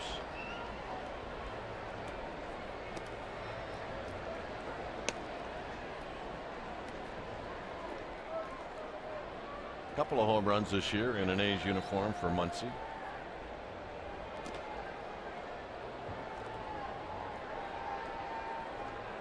Here he drives another one foul. Same spot.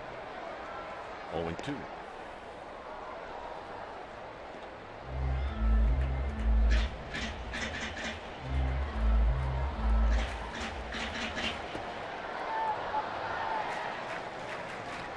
Vogt on deck.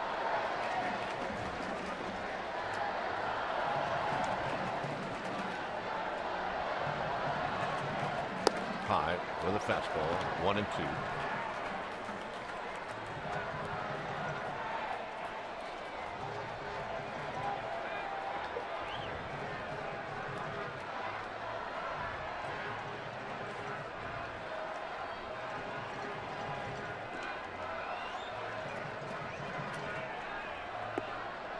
Tried to wrap around that back side of the plate with that little breaking ball.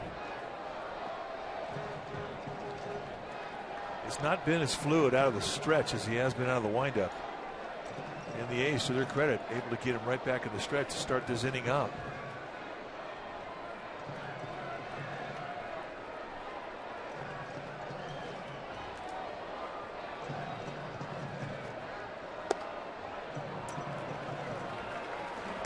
And this might be the last pitch of the day for Heston if he walks Muncy.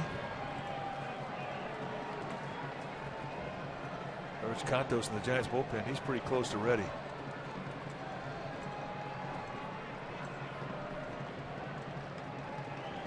Reddick goes left field. Parker on the move.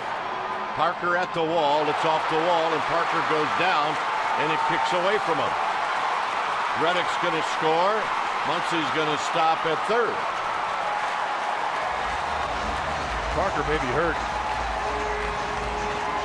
He smoked the wall in left field. We thought it was a chance to get out of here, and you watch Parker try to catch this thing. It really goes into the wall. He looks up and realizes that he's the guy that's got to trail the pitch. Now batting the catcher. Just over the glove. And that's going to be it for Chris Heston. And everybody's concern now is Jared Parker, if he's okay. So when it's time for a change, think Speedy Oil Change and Auto Service. Your oil change tune-up and smog experts. We'll be back.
San Francisco Giants and may not be reproduced or retransmitted in any form, and the accounts and descriptions of this game may not be disseminated without the express written consent of San Francisco Baseball Associates, LLC. Here, the A's have scored. They got a guy on third with nobody out, and it's a 5-3 game, and Contos is on to pitch. So let's take a look at the year that George Contos has had. It is a very good year. 4-3 with a 2.02 ERA. 71st time he's come in. Solid body of work. 52 hits allowed, 71 and a third. He inherits a runner at third, nobody out situation here. It's a 2-run ball game. So Vogt will hit. He's 0 for 2. Giants will play the infield back.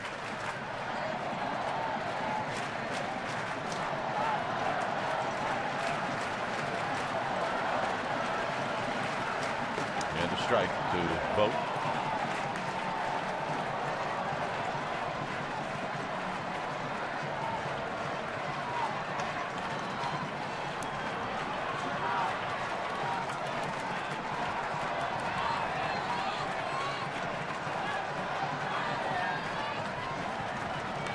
Foul back, another again 2.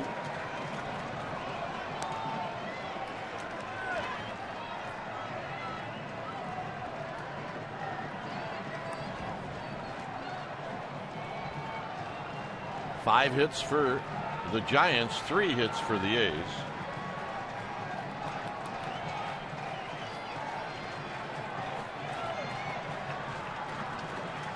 Check that, 8 hits for the Giants, 6 hits for the A's. This is a little pop-up into right field, and it's going to fall. So Vogt with an RBI single. It's 5-4.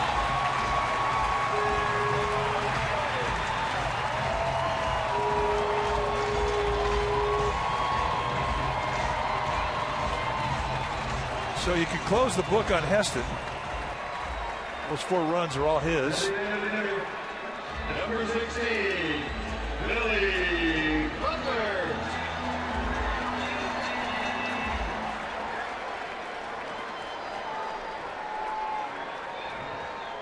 So here's Butler, who's 1 for 2.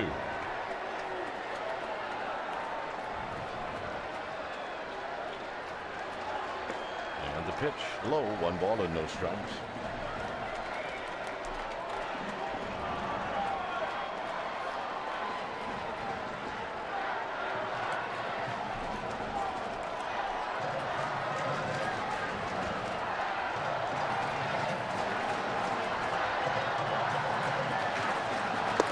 Strike. On deck is Brett Lawrie.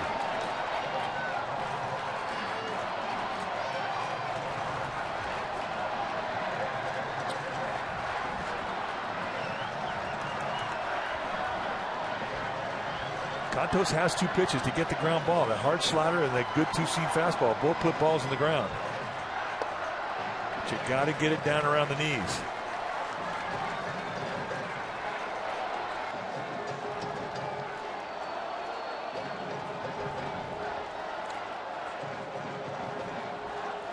Billy Butler, a hitter that uses the whole field. Giants respect that in the outfield. He has played straight up.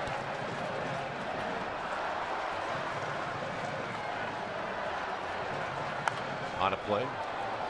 And really, if you look at the infield, it's straight up as well. I mean, you just don't see guys who've had as many at-bats at the big league level played straight up anymore. But it really is a testimony to the balance that Billy Butler has in his approach.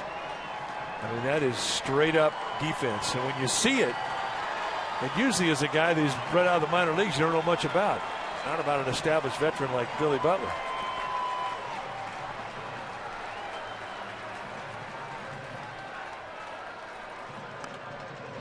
And he digs that one out on his hands. It stays at 2-2.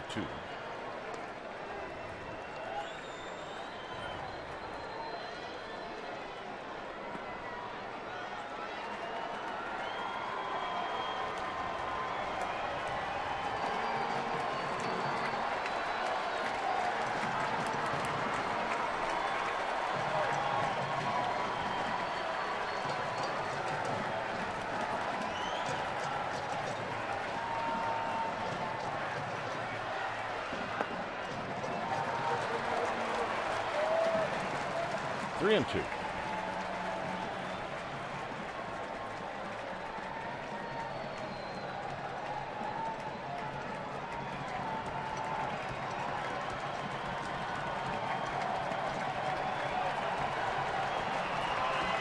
So, Santos has got to come in.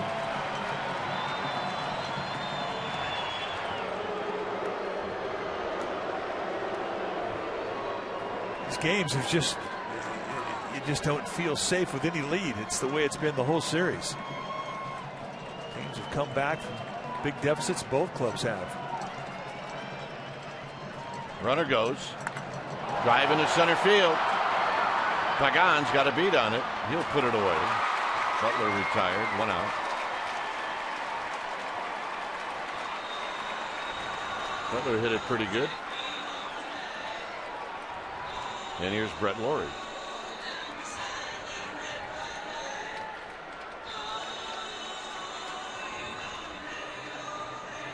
Now batting second baseman, number 15, Brett Laurie.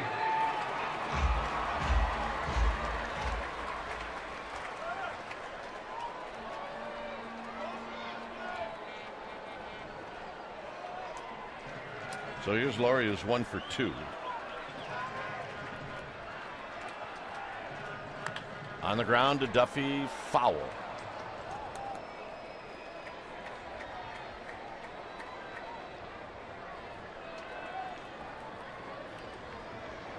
Heston has got a shot at a decision. Left the game with the lead. Either can get a win or no decision. That's it.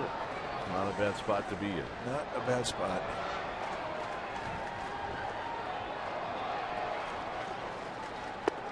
Low.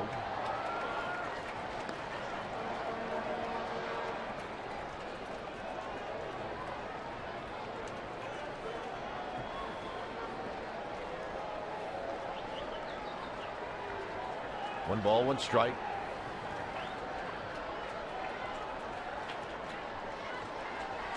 Double play ball. See if it's hit hard enough. Not in time. Well, it was not for lack of effort.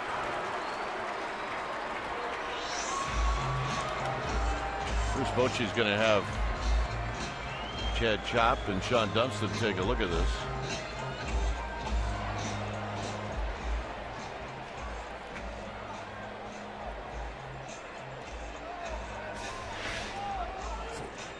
So a turn from Tomlinson. Now batting the fielder, 23. I mean, to me, it looks like it was a tie, and I don't think there's enough there to overrule it. So here's Sam Fuld. We play on. Play on.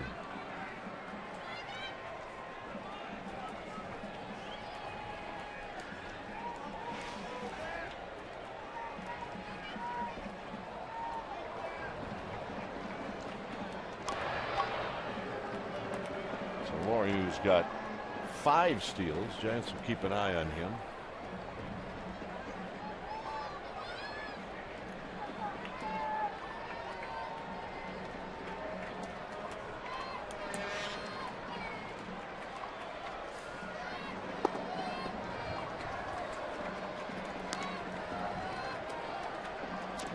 Giants lead by 1. They led 5-0. They scored 2 in the 5th, 2 here in the 6th.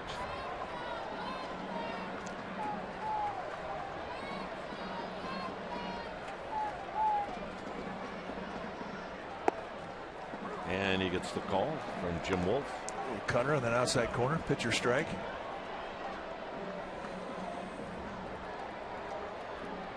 Giants taking away the bunt on the third base side with Duffy in on the grass.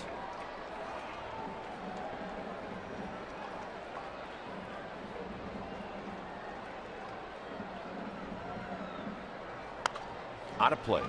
1-2. As we said earlier, this is the last road game of the year for the Giants. Hop on the bus, head back over the bay. Tomorrow they get to open up the last homestand of the year. 7 games, 4 against the Dodgers, 3 against the Rockies. That little guy, pretty excited. Yes, he is. He should be. Was he a Ninja Turtle? I think he was.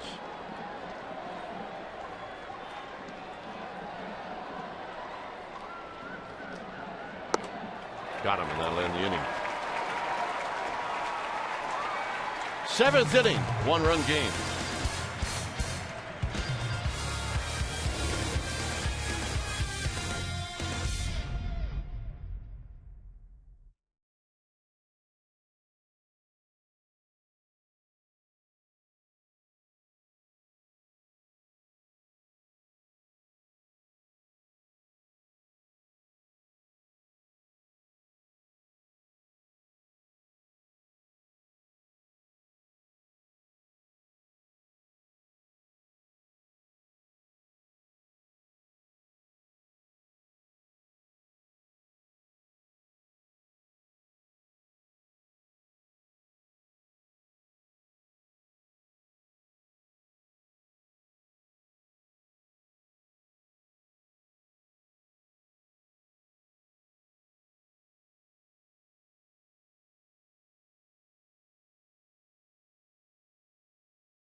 Toyota dealer.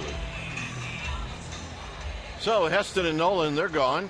Heston's got a chance for a win. Crawford's got a hit, a walk. He scored twice. Billy Burns has got a 2-run single, and so does Muncy. Anyway, Otero to Duffy and a called strike.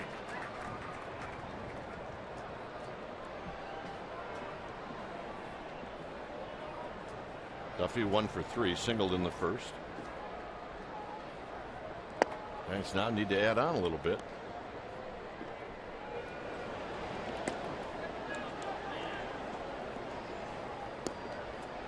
Daniel Colon. Colon it is. Have not seen him in this series yet. We had the same feeling yesterday about this time that these two teams were not done scoring. No. Yesterday wound up being a 14-10 ball game.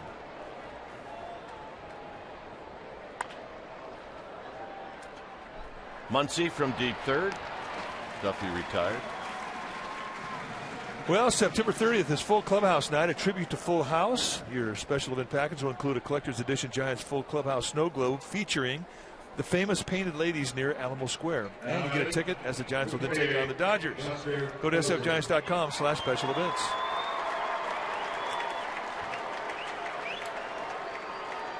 Here's Buster Posey. Buster is 1 for 3.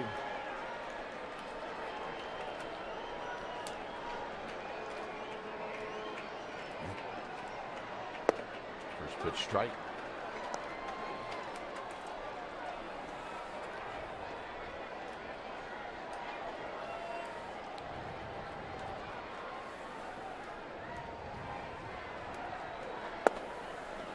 Otero, the former Giant, and he had some good outings for these Oakland A's. A little rougher this year. He's had to go back to AAA a couple of times.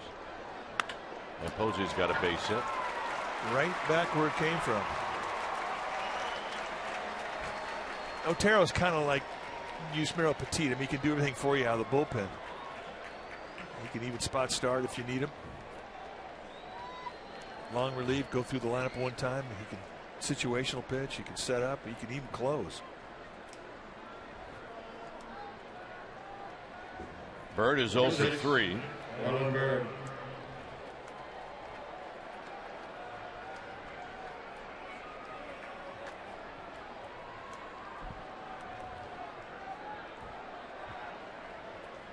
So Posey at first, couple of singles for Buster. Giants have 9 hits, all singles, and there's a drive into the gap. But Fold is going to track it down, and Buster Posey's got to put on the brakes, and the throw to first is off of Canna, and Canna will track it down. So that ball was smoked. I didn't think anybody could cut this one off, and it was going to be a gapper all the way, and out of nowhere comes Sam Fold, and he winds up making it look easy. What a great first step he had. I mean, Buster Posey read it the same way we did up here. He's thinking, all right, I may have a chance to score, and he just does get back in time. Nice play. So Bob Melvin comes out. Otero's going to leave when it's time for a change. Think Speedy Oil Change and Auto Service, your oil change tune-up and smog experts. Your attention, please.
Night at AT&T Park. You get the collector's edition Together We're Champions t-shirt and a ticket to the Giants and Dodgers. Remember, you need the event ticket to get the t-shirt. Visit sfgiants.com/special events.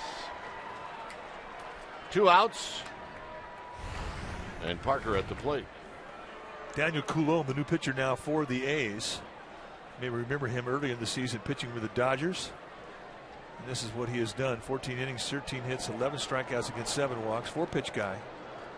High 80s fastball, curveball, slider, changeup. Off the chest of Muncy, and they'll get the force play at second. Bottom of the 7th coming up. It remains 5-4.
prices for you and your business. Visit HEPINS.com and by Xfinity, home of the most live sports.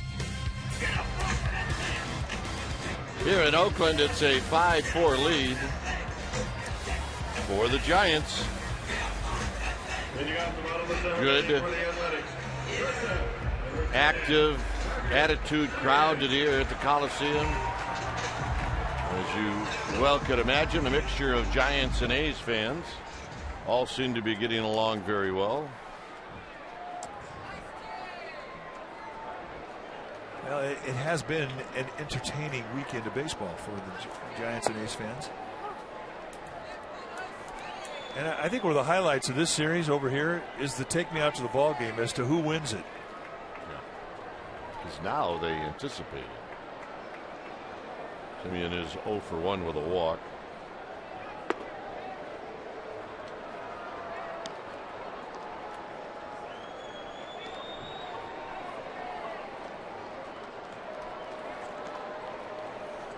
Easy. There's no yawning in baseball. No. Foul back. Simeon, good pop in his bat. 13 homer year for him so far. Plenty of activity in the Giants bullpen. Javier Lopez is heating up. Corey Guerin, the right-hander, is starting to heat up.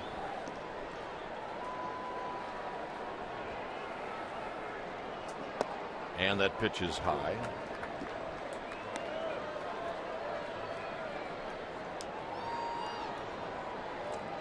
This is the part of the game that can definitely slow down with a lot of pitching changes. It's September. That is a fact. Out of play.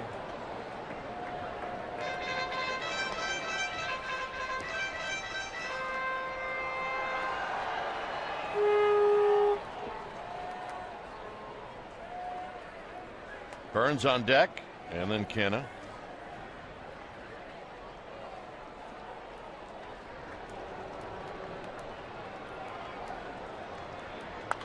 Out of play again.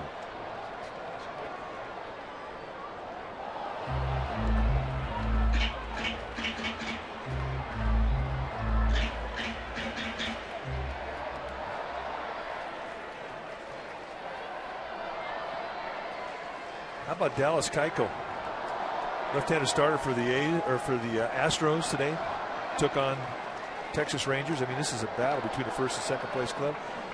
They win, he gets to win. He goes 15-0 at home this year. Yeah. Duffy has it on the third hop. 1 out. That's pretty amazing. Wow.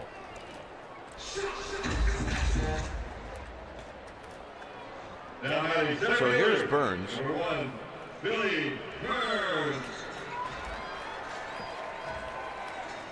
Burns is 1 for 3. Hit a little pop-up that Crawford racing out.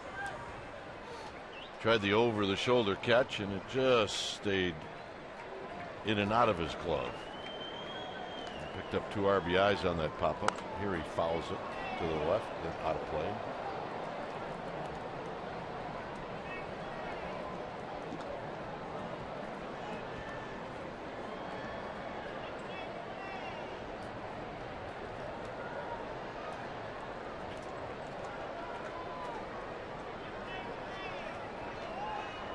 Outside and low. You talk about George Cantos' motion, you talk about balance, and he's got checkpoints as he gets going, especially out of the windup. You really see how he gets to the point of balance. Step up. And it really is one of the reasons why he's so consistent with his command.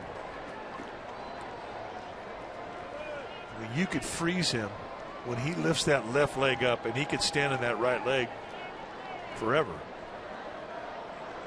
No glide in that approach.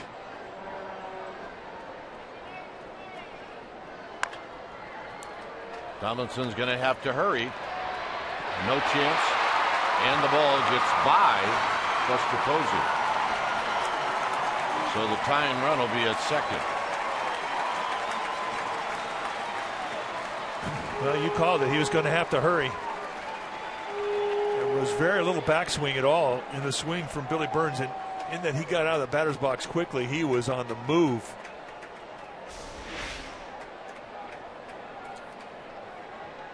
And with Tomlinson having to hurry the throw, he makes an error, and now it's bullpen time. He can run. We got a couple of guys, Fold and Burns, even Sogard. All the guys can scoot down the line. Bruce Bochy's coming out. Contos departs. When it's time for a change, think Speedy. Oil change and auto service. Your oil change tune-up and smog experts.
You get a highlights, reaction, analysis. It's all coming up after the game.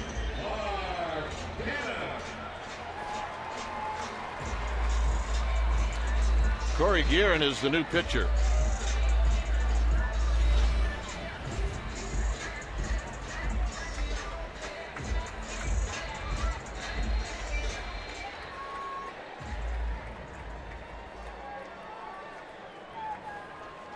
There's the numbers for Guerin in 4 games. He just had the one Rocky outing where he allowed the 2 runners that he faced in San Diego to get on base. They both scored. That killed his ERA, but he's been very good. He's got a high sidearm delivery. He's giving you a low 90 velocity with lots of sink, hard slider, and a changeup.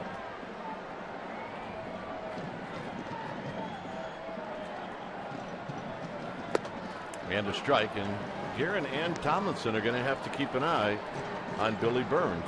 He's got 26 steals.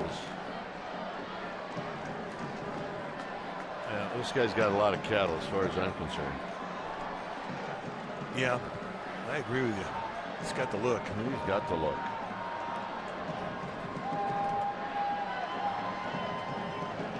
So Guerin's going to spin around. Guerin does not have a lot of leg kick. I mean, he's pretty compact with his delivery at home.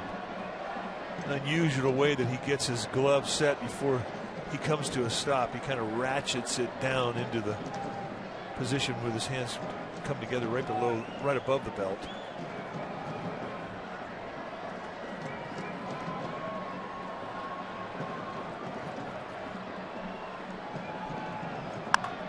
Foul.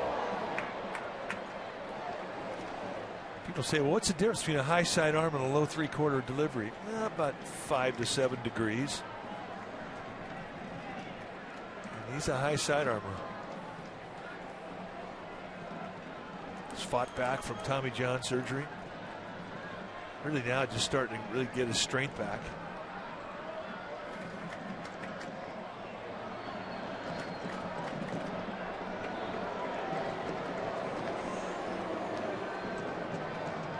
Guerin missed all last year, a lot of this year early.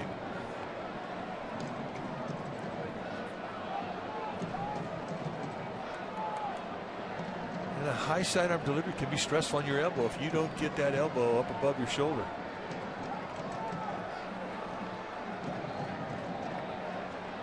But one thing about that high sidearm delivery, you're going to get movement. It's hard to throw the ball straight.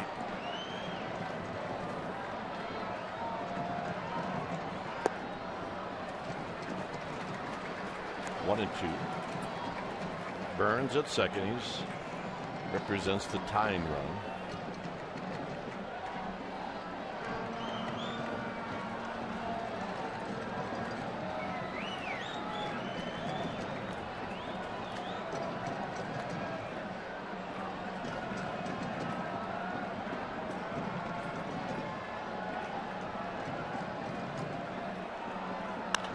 Pull foul again.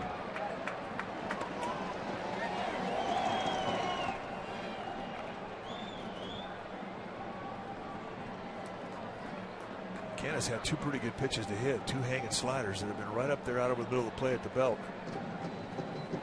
Guerin, like most guys, especially sidearmers, most effective down around the knees. On second thought. Yeah, no count.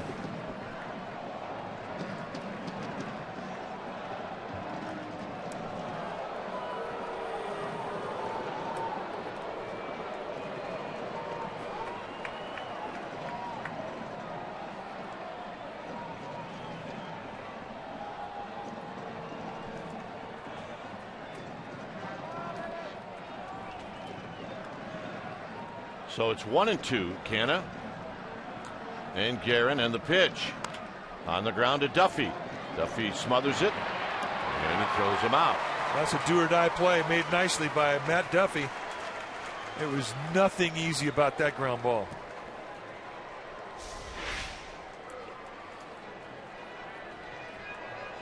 So Guerin does his job. Thanks to Duffy, gets the out, and we have more bullpen action. So Lopez is coming in. He'll be facing Josh Reddick. It stays 5-4. We'll be back.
You get breaking news, video, special features, and more only on csnbayarea.com. Now batting, right fielder, number 22, 5-4. Giants. Lopez and Reddick. That's the matchup. Take a look at the year for Javier Lopez. He's like everyday Javier Lopez. 74th time he's come in. That leads the Giants in appearances. Lefty's hit 118. He's going to face one now. Josh Reddick.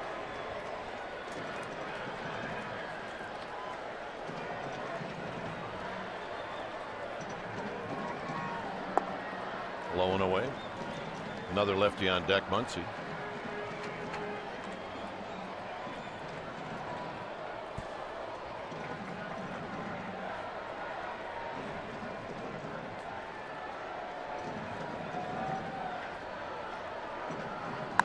Foul. Look out. Heads up.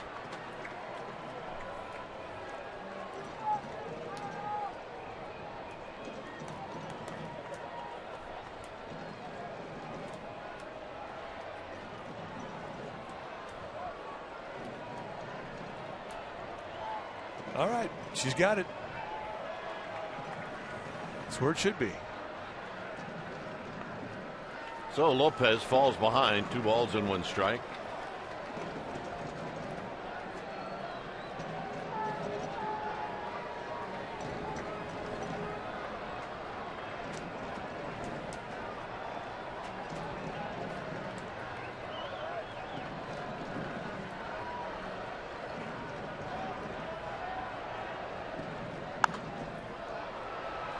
Well, Buster Posey's going to have to run a long ways to catch this.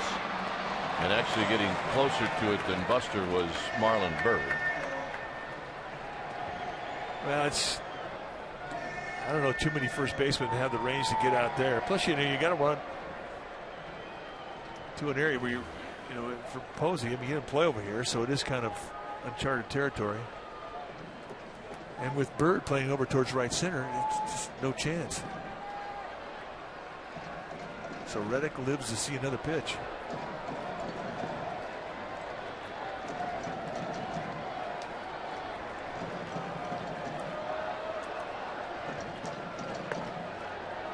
So 3-2. Lopez doesn't have to go right after Reddick. He's got a base open.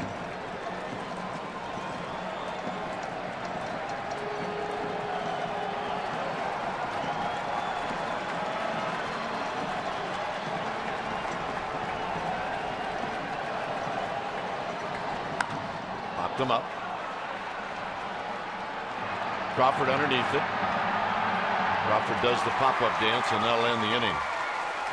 So Lopez gets Reddick, and we'll head to the 8th. It's 5-4.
Photo contest photo as we unveil this one from Tara.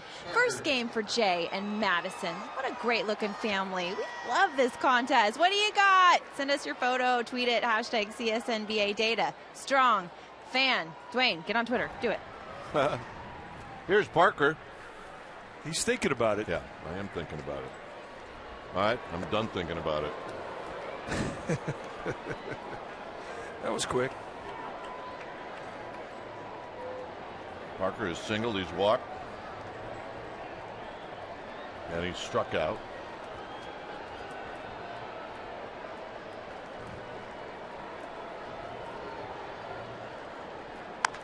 On the ground and a fair ball down the third base line. Parker's going to put on the brakes. What a great play from Sam Foley. Are you kidding me? I don't know how he holds this to just a single. Watch how quickly he gets rid of the ball. and gets something on the throw. I mean, that's just great defensive play. Parker runs pretty good once he gets it going. A little lanky, takes him a while to get to full speed, but I think when that thing left the bat, he's thinking, I got an easy two-bagger. Sam Foltz said, I don't think so.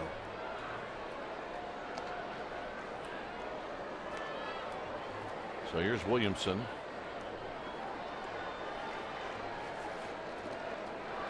Williamson 1 for 2 with a sacrifice fly.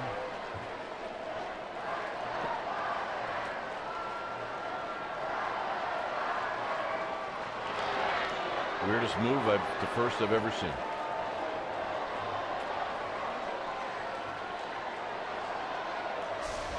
All right, let's take a look. You can't have a move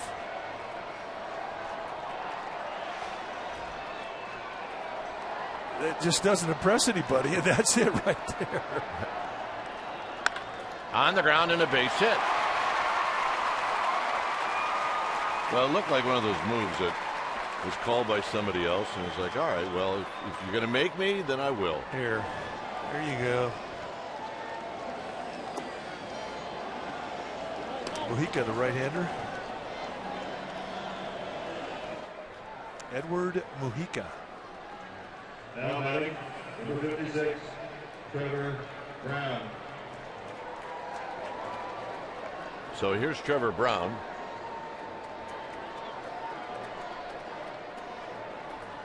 And Bob Melvin coming out. It's September baseball. Just remember that. When it's time for a change, think Speedy Oil Change and Auto Service. Your oil change tune-up and smog experts. We'll be back.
And who are you going to listen to? My partner. He will talk about the game with Murph and Mac. He'll talk about the whole weekend on KMBR 680, the sports leader. Murph was here yesterday, and I had to leave a little early. I guess UCLA football was on. Yeah, we left in the second inning. Okay, meanwhile, it's Edward Mujica coming in now for the A's. 3-4. He started the season off with the Red Sox. So I don't get it. If you have to be here, so does Murph. Is that it? Well, he come to the ballpark for 2 innings. Yeah, that's he wanted to see 2 guys that he covered when he covered the A's. So Mujica falls behind 1 ball and no strikes. Parker and Williamson.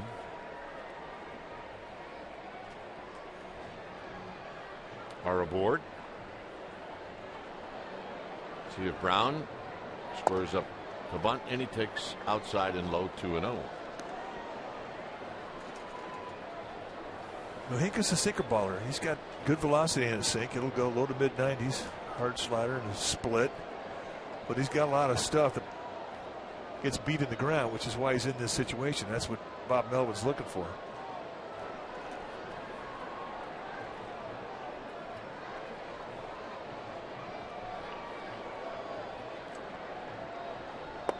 Low, 3-0. And as we know, he is the last of the Mohicans. That's very true.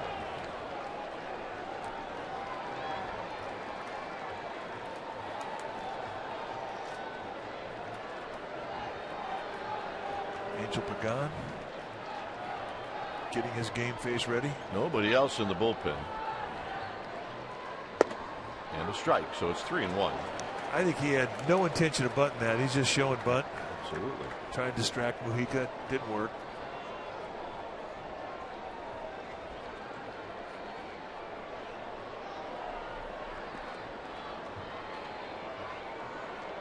Parker at second. Williamson at first. And this pop-up. And Vogt will make the catch. Vogt looked at Canha like, seriously? Because it really was Canha's ball.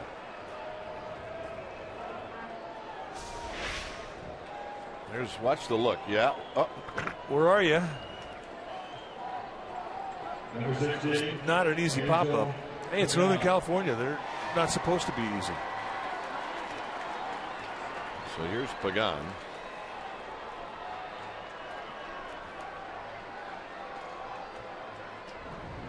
Pagan is 0 for 3 with a sacrifice fly.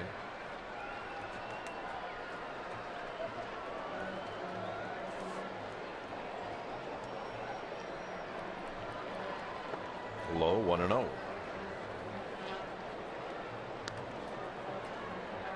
Mojica was questionable coming into the series because he'd had some problems with a hamstring. Quick healer. There he is.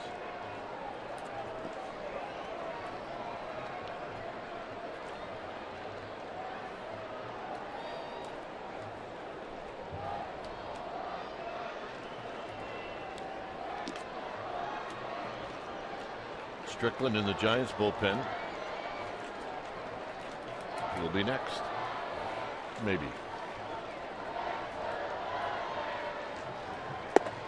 2-0. I'd say maybe because Muncy, a lefty, is leading things off, so Lopez could go back out for a hitter. Well, they got Muncy and Vogt due to hit.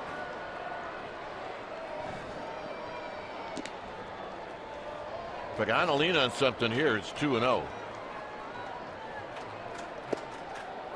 Chooses not to. 2 balls and 1 strike. He wouldn't look a middle away. Those are things you remember too as a pitcher. You throw a fastball behind the count and a guy takes it, it's in the strike zone. Well, he wasn't looking that side of the plate. Good thing to remember. Hit into center field. Burns back, and now Burns on the track will make the catch. Parker moves to third, 2 outs, and the hitter will be Tomlinson. So Pagan gave it a pretty good ride. Here's Tomlinson.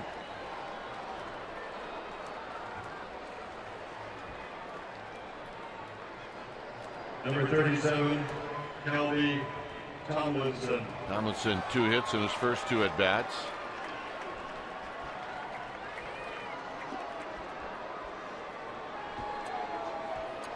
And a chance to not get a run. He knocked one in the second.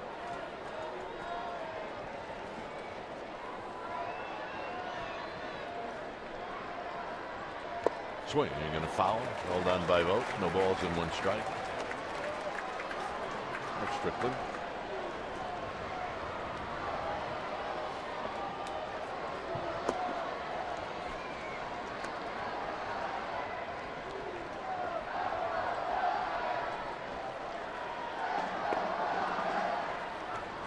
Duffy to follow.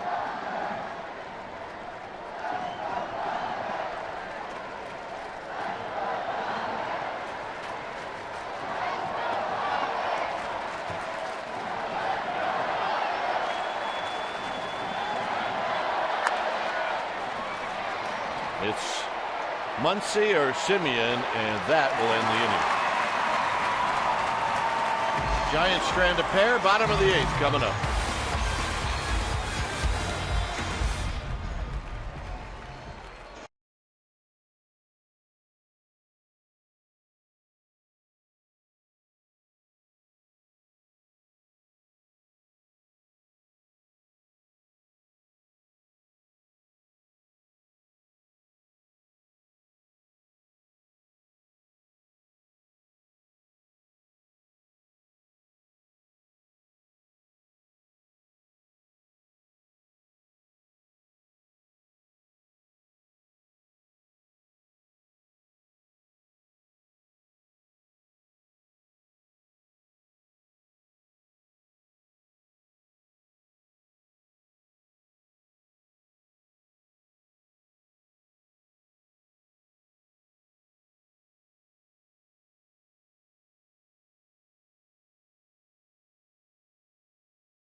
Bottom of the 8th.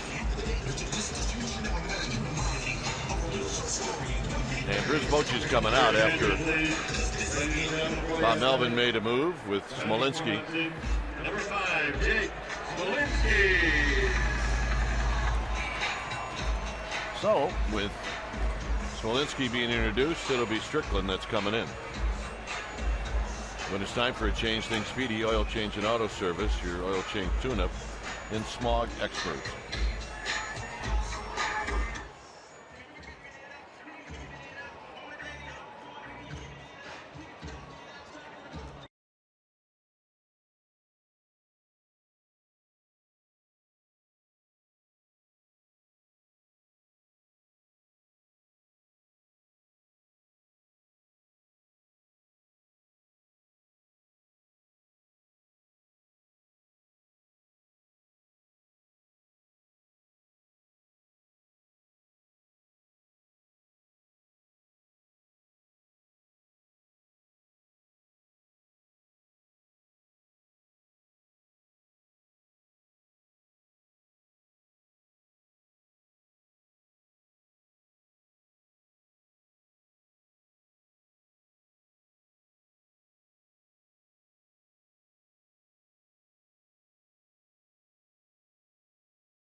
Fourth game, 2-3 with a 2.59 ERA. It's been really good. Nobody in the league really hitting them. Lefties, righties, it's pretty even. 49 strikeouts against 10 walks.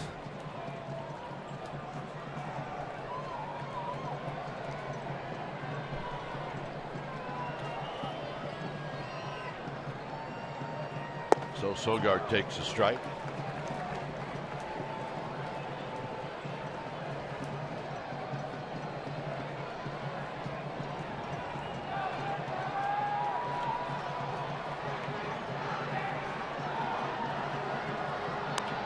foul. So Strickland comes in throwing strikes. It's 0-2. Vogt to follow.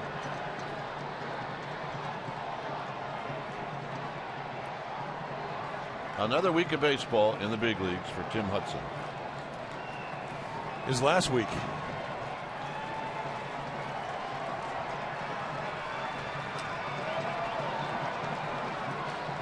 Got him. High fastball at 96, and Sogard could not keep the top hand on top. So he departs. Here's Vogt. Just country hardballing right across the letters. And the guys that throw hard, I mean, this is a tough one. You see it so well, and you just can't keep that top hand on top of it to cover it. So here's Vogt. Vogt's 1 for 3. Blooped a single into right field in the 6th. Here he taps this one over the mound. Crawford's got it. 2 down. Schiff got him. I'm convinced, this has kind of been the era, the last couple of years, we're seeing so many dramatic shifts day in, day out. And I believe they work. I really do. Another example, they pinch the middle infielders, cover up the middle of the diamond, anticipating the ball's going to go there. There it is. So here's Butler. So they made it even harder to get a base hit. Absolutely.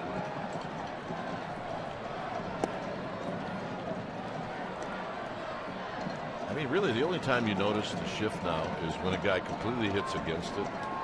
Yeah. And it rolls, and you go, wow, look at that.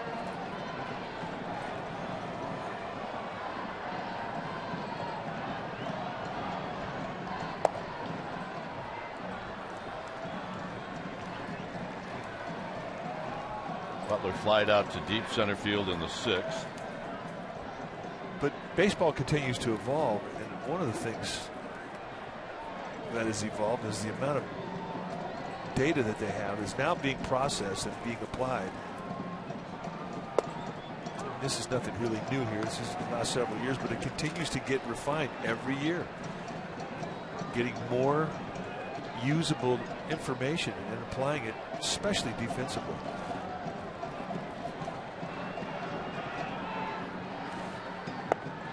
Good. Break a ball. Nasty. Perfect location. I mean, I think that's the statistical information that we see applied. It's visible. It's on the field.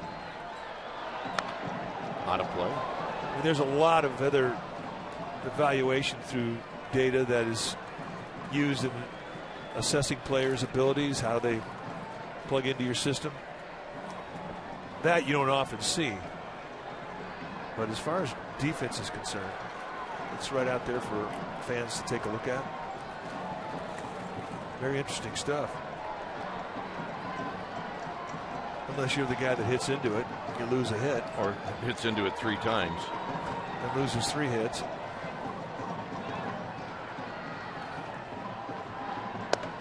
Now it's 3-2.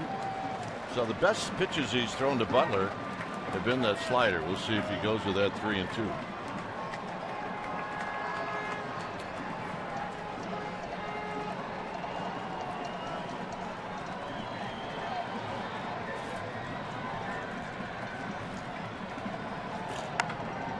Center field. There it was. And that'll end the inning. We will head to the 9th. It's 5-4.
See it right here on Comcast Sportsnet Bay Area.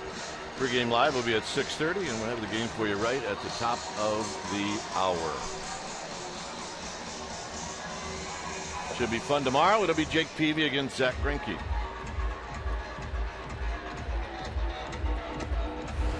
Always fun. There's your new pitcher. Fernando Rodriguez, the new pitcher for Oakland. 53rd time that he has come in.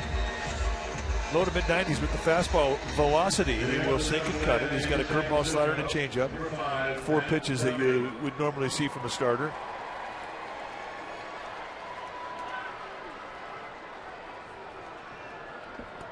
So here's Duffy. Duffy today singled in his first at bat. Since then he's flied out twice and bounced out to third. Brett Lowry at third base. Eric Sogard at second base. Tap foul. So some defensive changes.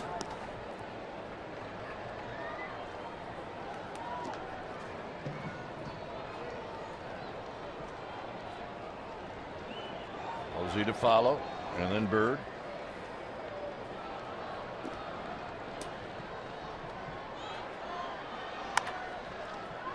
Speared by Rodriguez. 1 out. So Duffy goes 1 for 5 so far in this game, and here's Buster Posey.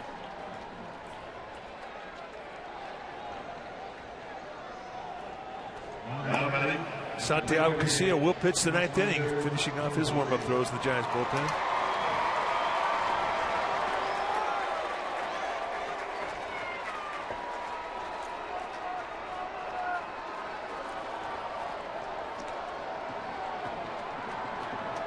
Buster's got a couple of hits today, 2 singles.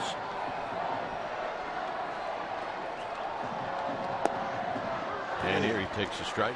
Lazy curveball to steal a strike. This pitch did exactly what it was designed to do. Get strike 1.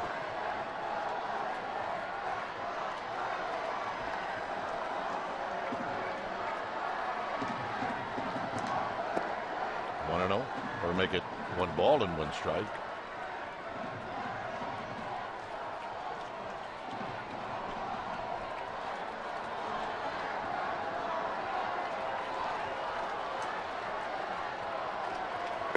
Low.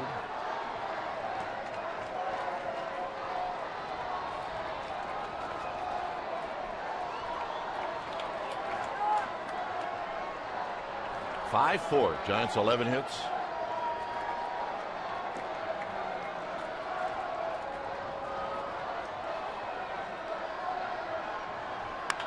Tapped to short for Simeon. 49ers postgame line is coming up right now, airing on Comcast Sportsnet Plus, which can be found on Comcast channels 104 and 780, DirecTV 696-1, AT&T channel 771. And if you can't find Comcast Sportsnet Plus, log on to csnbayarea.com or call your local cable operator, or also call David Coppett or Ted Griggs. 2 outs.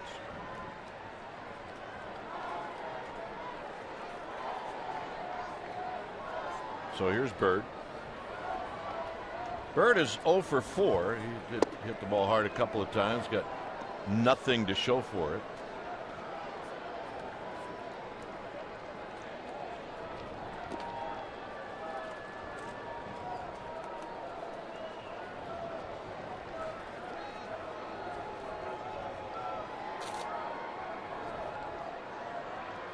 Swing. Ain't gonna miss.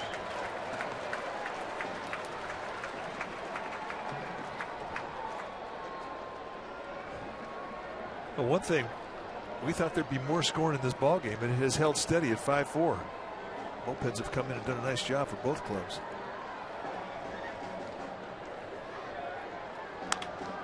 That'll be out of play right through the Giants bullpen and into the seats. It's a count of 1 and 2. Barry Zito, Tim Hudson, and Hunter Pence. Good day for sunglasses. Hanging out.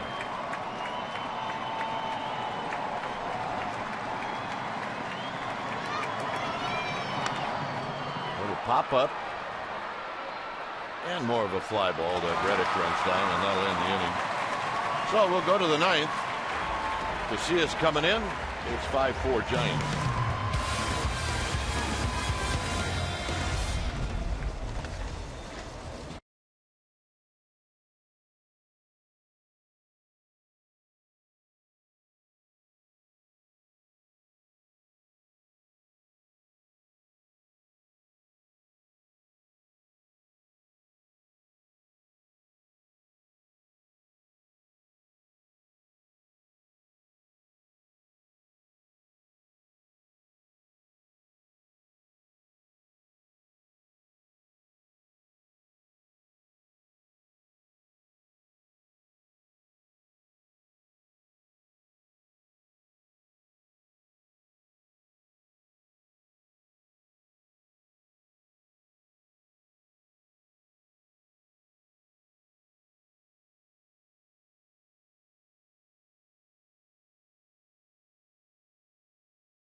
Man today, why? Well, a sacrifice fly got the Giants a run, an RBI, and then a single that got him another RBI. Good day at the plate, good day behind the plate. He is our player of the game, brought to you by Honda. Let's go, Rook. Francisco, Santiago Casilla. It's 5-4 Giants, and Santiago Casilla comes into the game. Take a look at the numbers. 36 saves on the year for Casilla. He's had a nice season. 2.98 ERA, over a strikeout an inning. Two types of fastball, curveball, cutter, and a changeup. You'll see mid-90s velocities, depending on the grip. So here's Lowry. More on Trevor Brown. John Miller was telling us that on one of the KNBR pregame shows with Bruce Bochy, Bochy told him that in San Diego he needed to start Buster Posey to give Trevor Brown a day off. That does a pretty good line. Gives you an idea how much catching Trevor Brown has been doing. Well, and how much respect he has from Bruce Bochy. The kid's done a nice job behind the plate. So here's Lowry.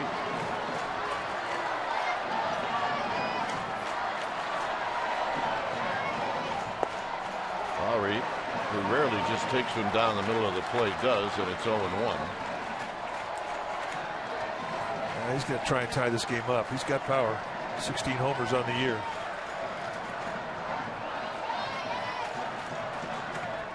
So Casilla comes set, didn't feel right. Start again, reboot.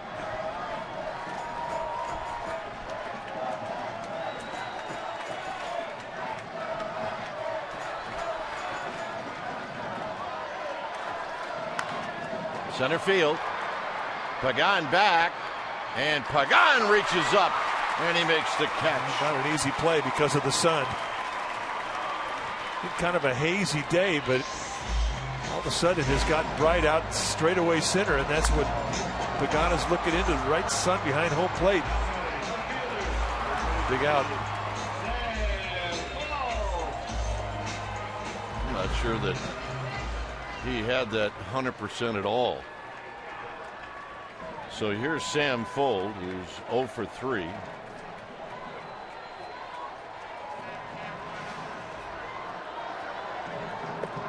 Shows bunt and takes a low. 1 ball and no strikes.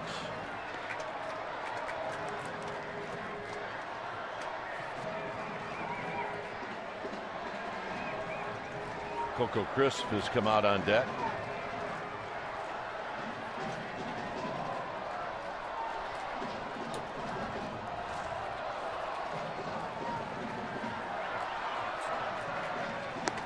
2-0.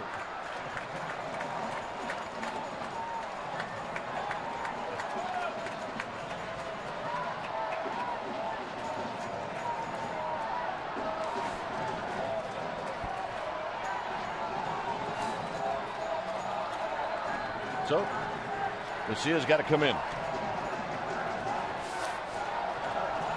And he does. It's 2 balls and 1 strike. Fold, take it all the way.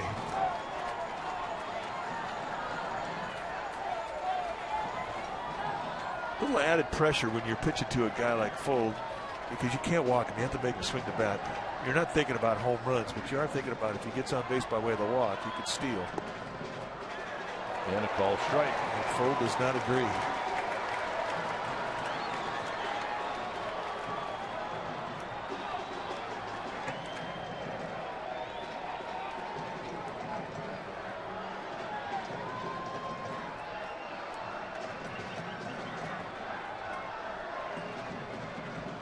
Got him. Back foot breaking ball, and a good one.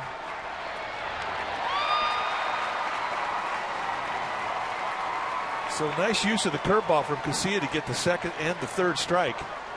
Wrapped around the outside corner to get strike 2, and then dropped one close to his back foot, and Fold could not lay off it.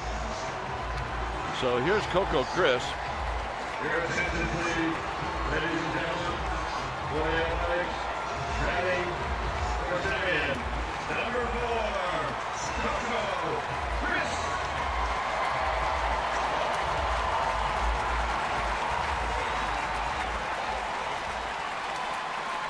Coco Chris pinch hit in the game yesterday and went 0 for 1.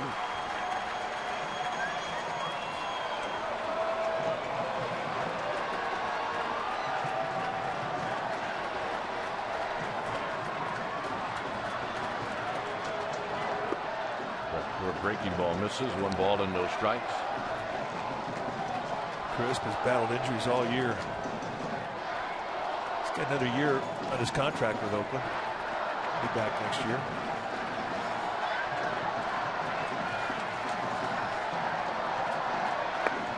Two and 0.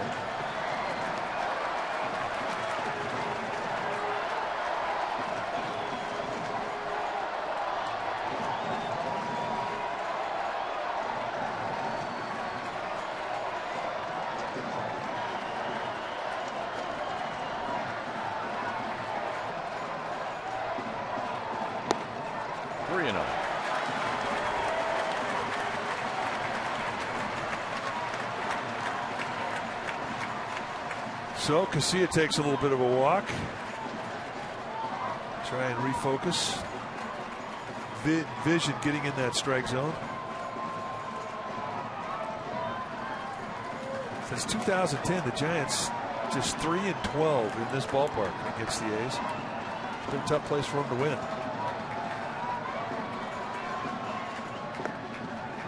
And a strike, 3-1. He's not exactly taking a little off to get it in there. That was at 94.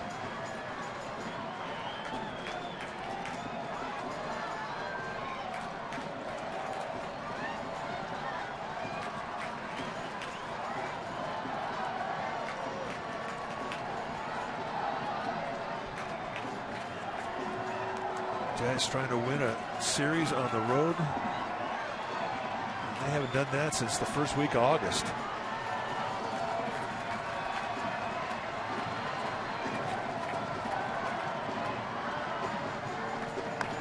Foul, 3-2. So Crisp going after a low 3-1 pitch.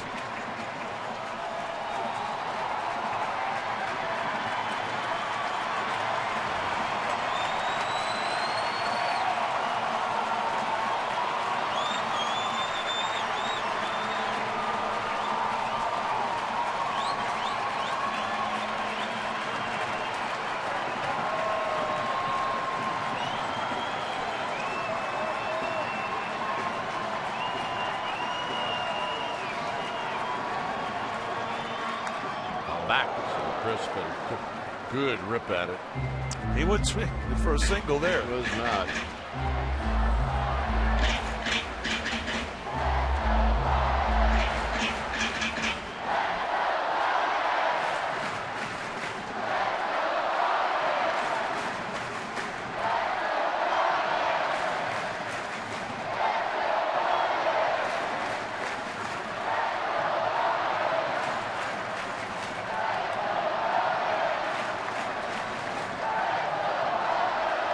Casilla taking his time.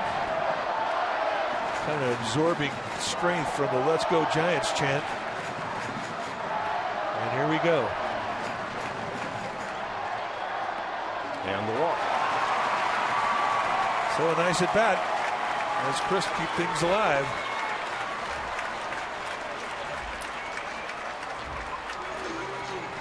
So here's Burns.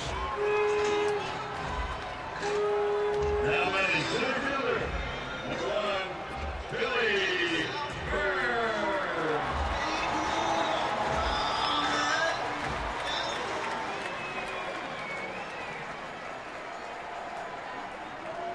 So here's Burns. Burns is 2 for 4.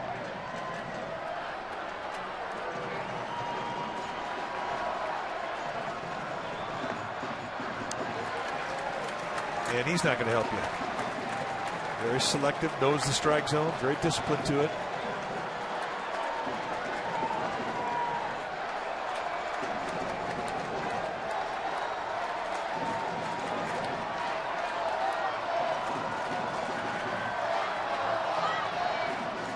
Swing and a miss. 1 ball and 1 strike. Outfield straight away. In at third is Duffy and guarding the line. Posey holding on Chris. Casilla's got to keep Chris close. And a bit high, 2-1. Casilla thought he had a strike there. He wanted to know where that pitch was. There's nobody throwing in either bullpen. It is Casilla and Casilla only.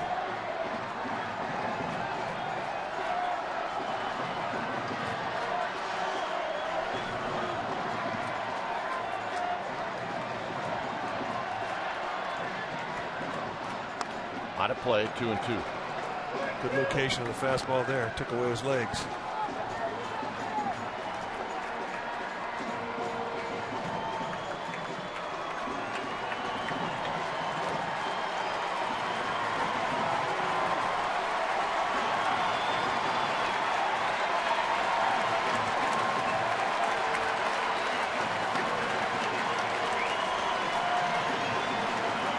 Two balls, 2 strikes, all standing.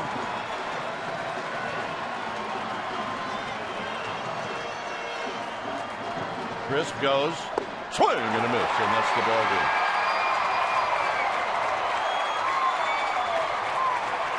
So the Giants end up taking the series. They lose on Friday, but they come back and win yesterday and today. And a nice win, and the bullpen holds on for Chris Heston. He wins his 12th game. Well, a nice win for the Giants in the series. They hadn't won a series on the road since the first week of August, and a nice win for the Giants fans, because this means the Giants win 5 out of 6 against the A's this year, and that is always something that means a lot to Giants fans. All right, final score here from the Coliseum. Giants 5, A's 4. Stay tuned. Esurance Giants postgame live. That's going to start right now.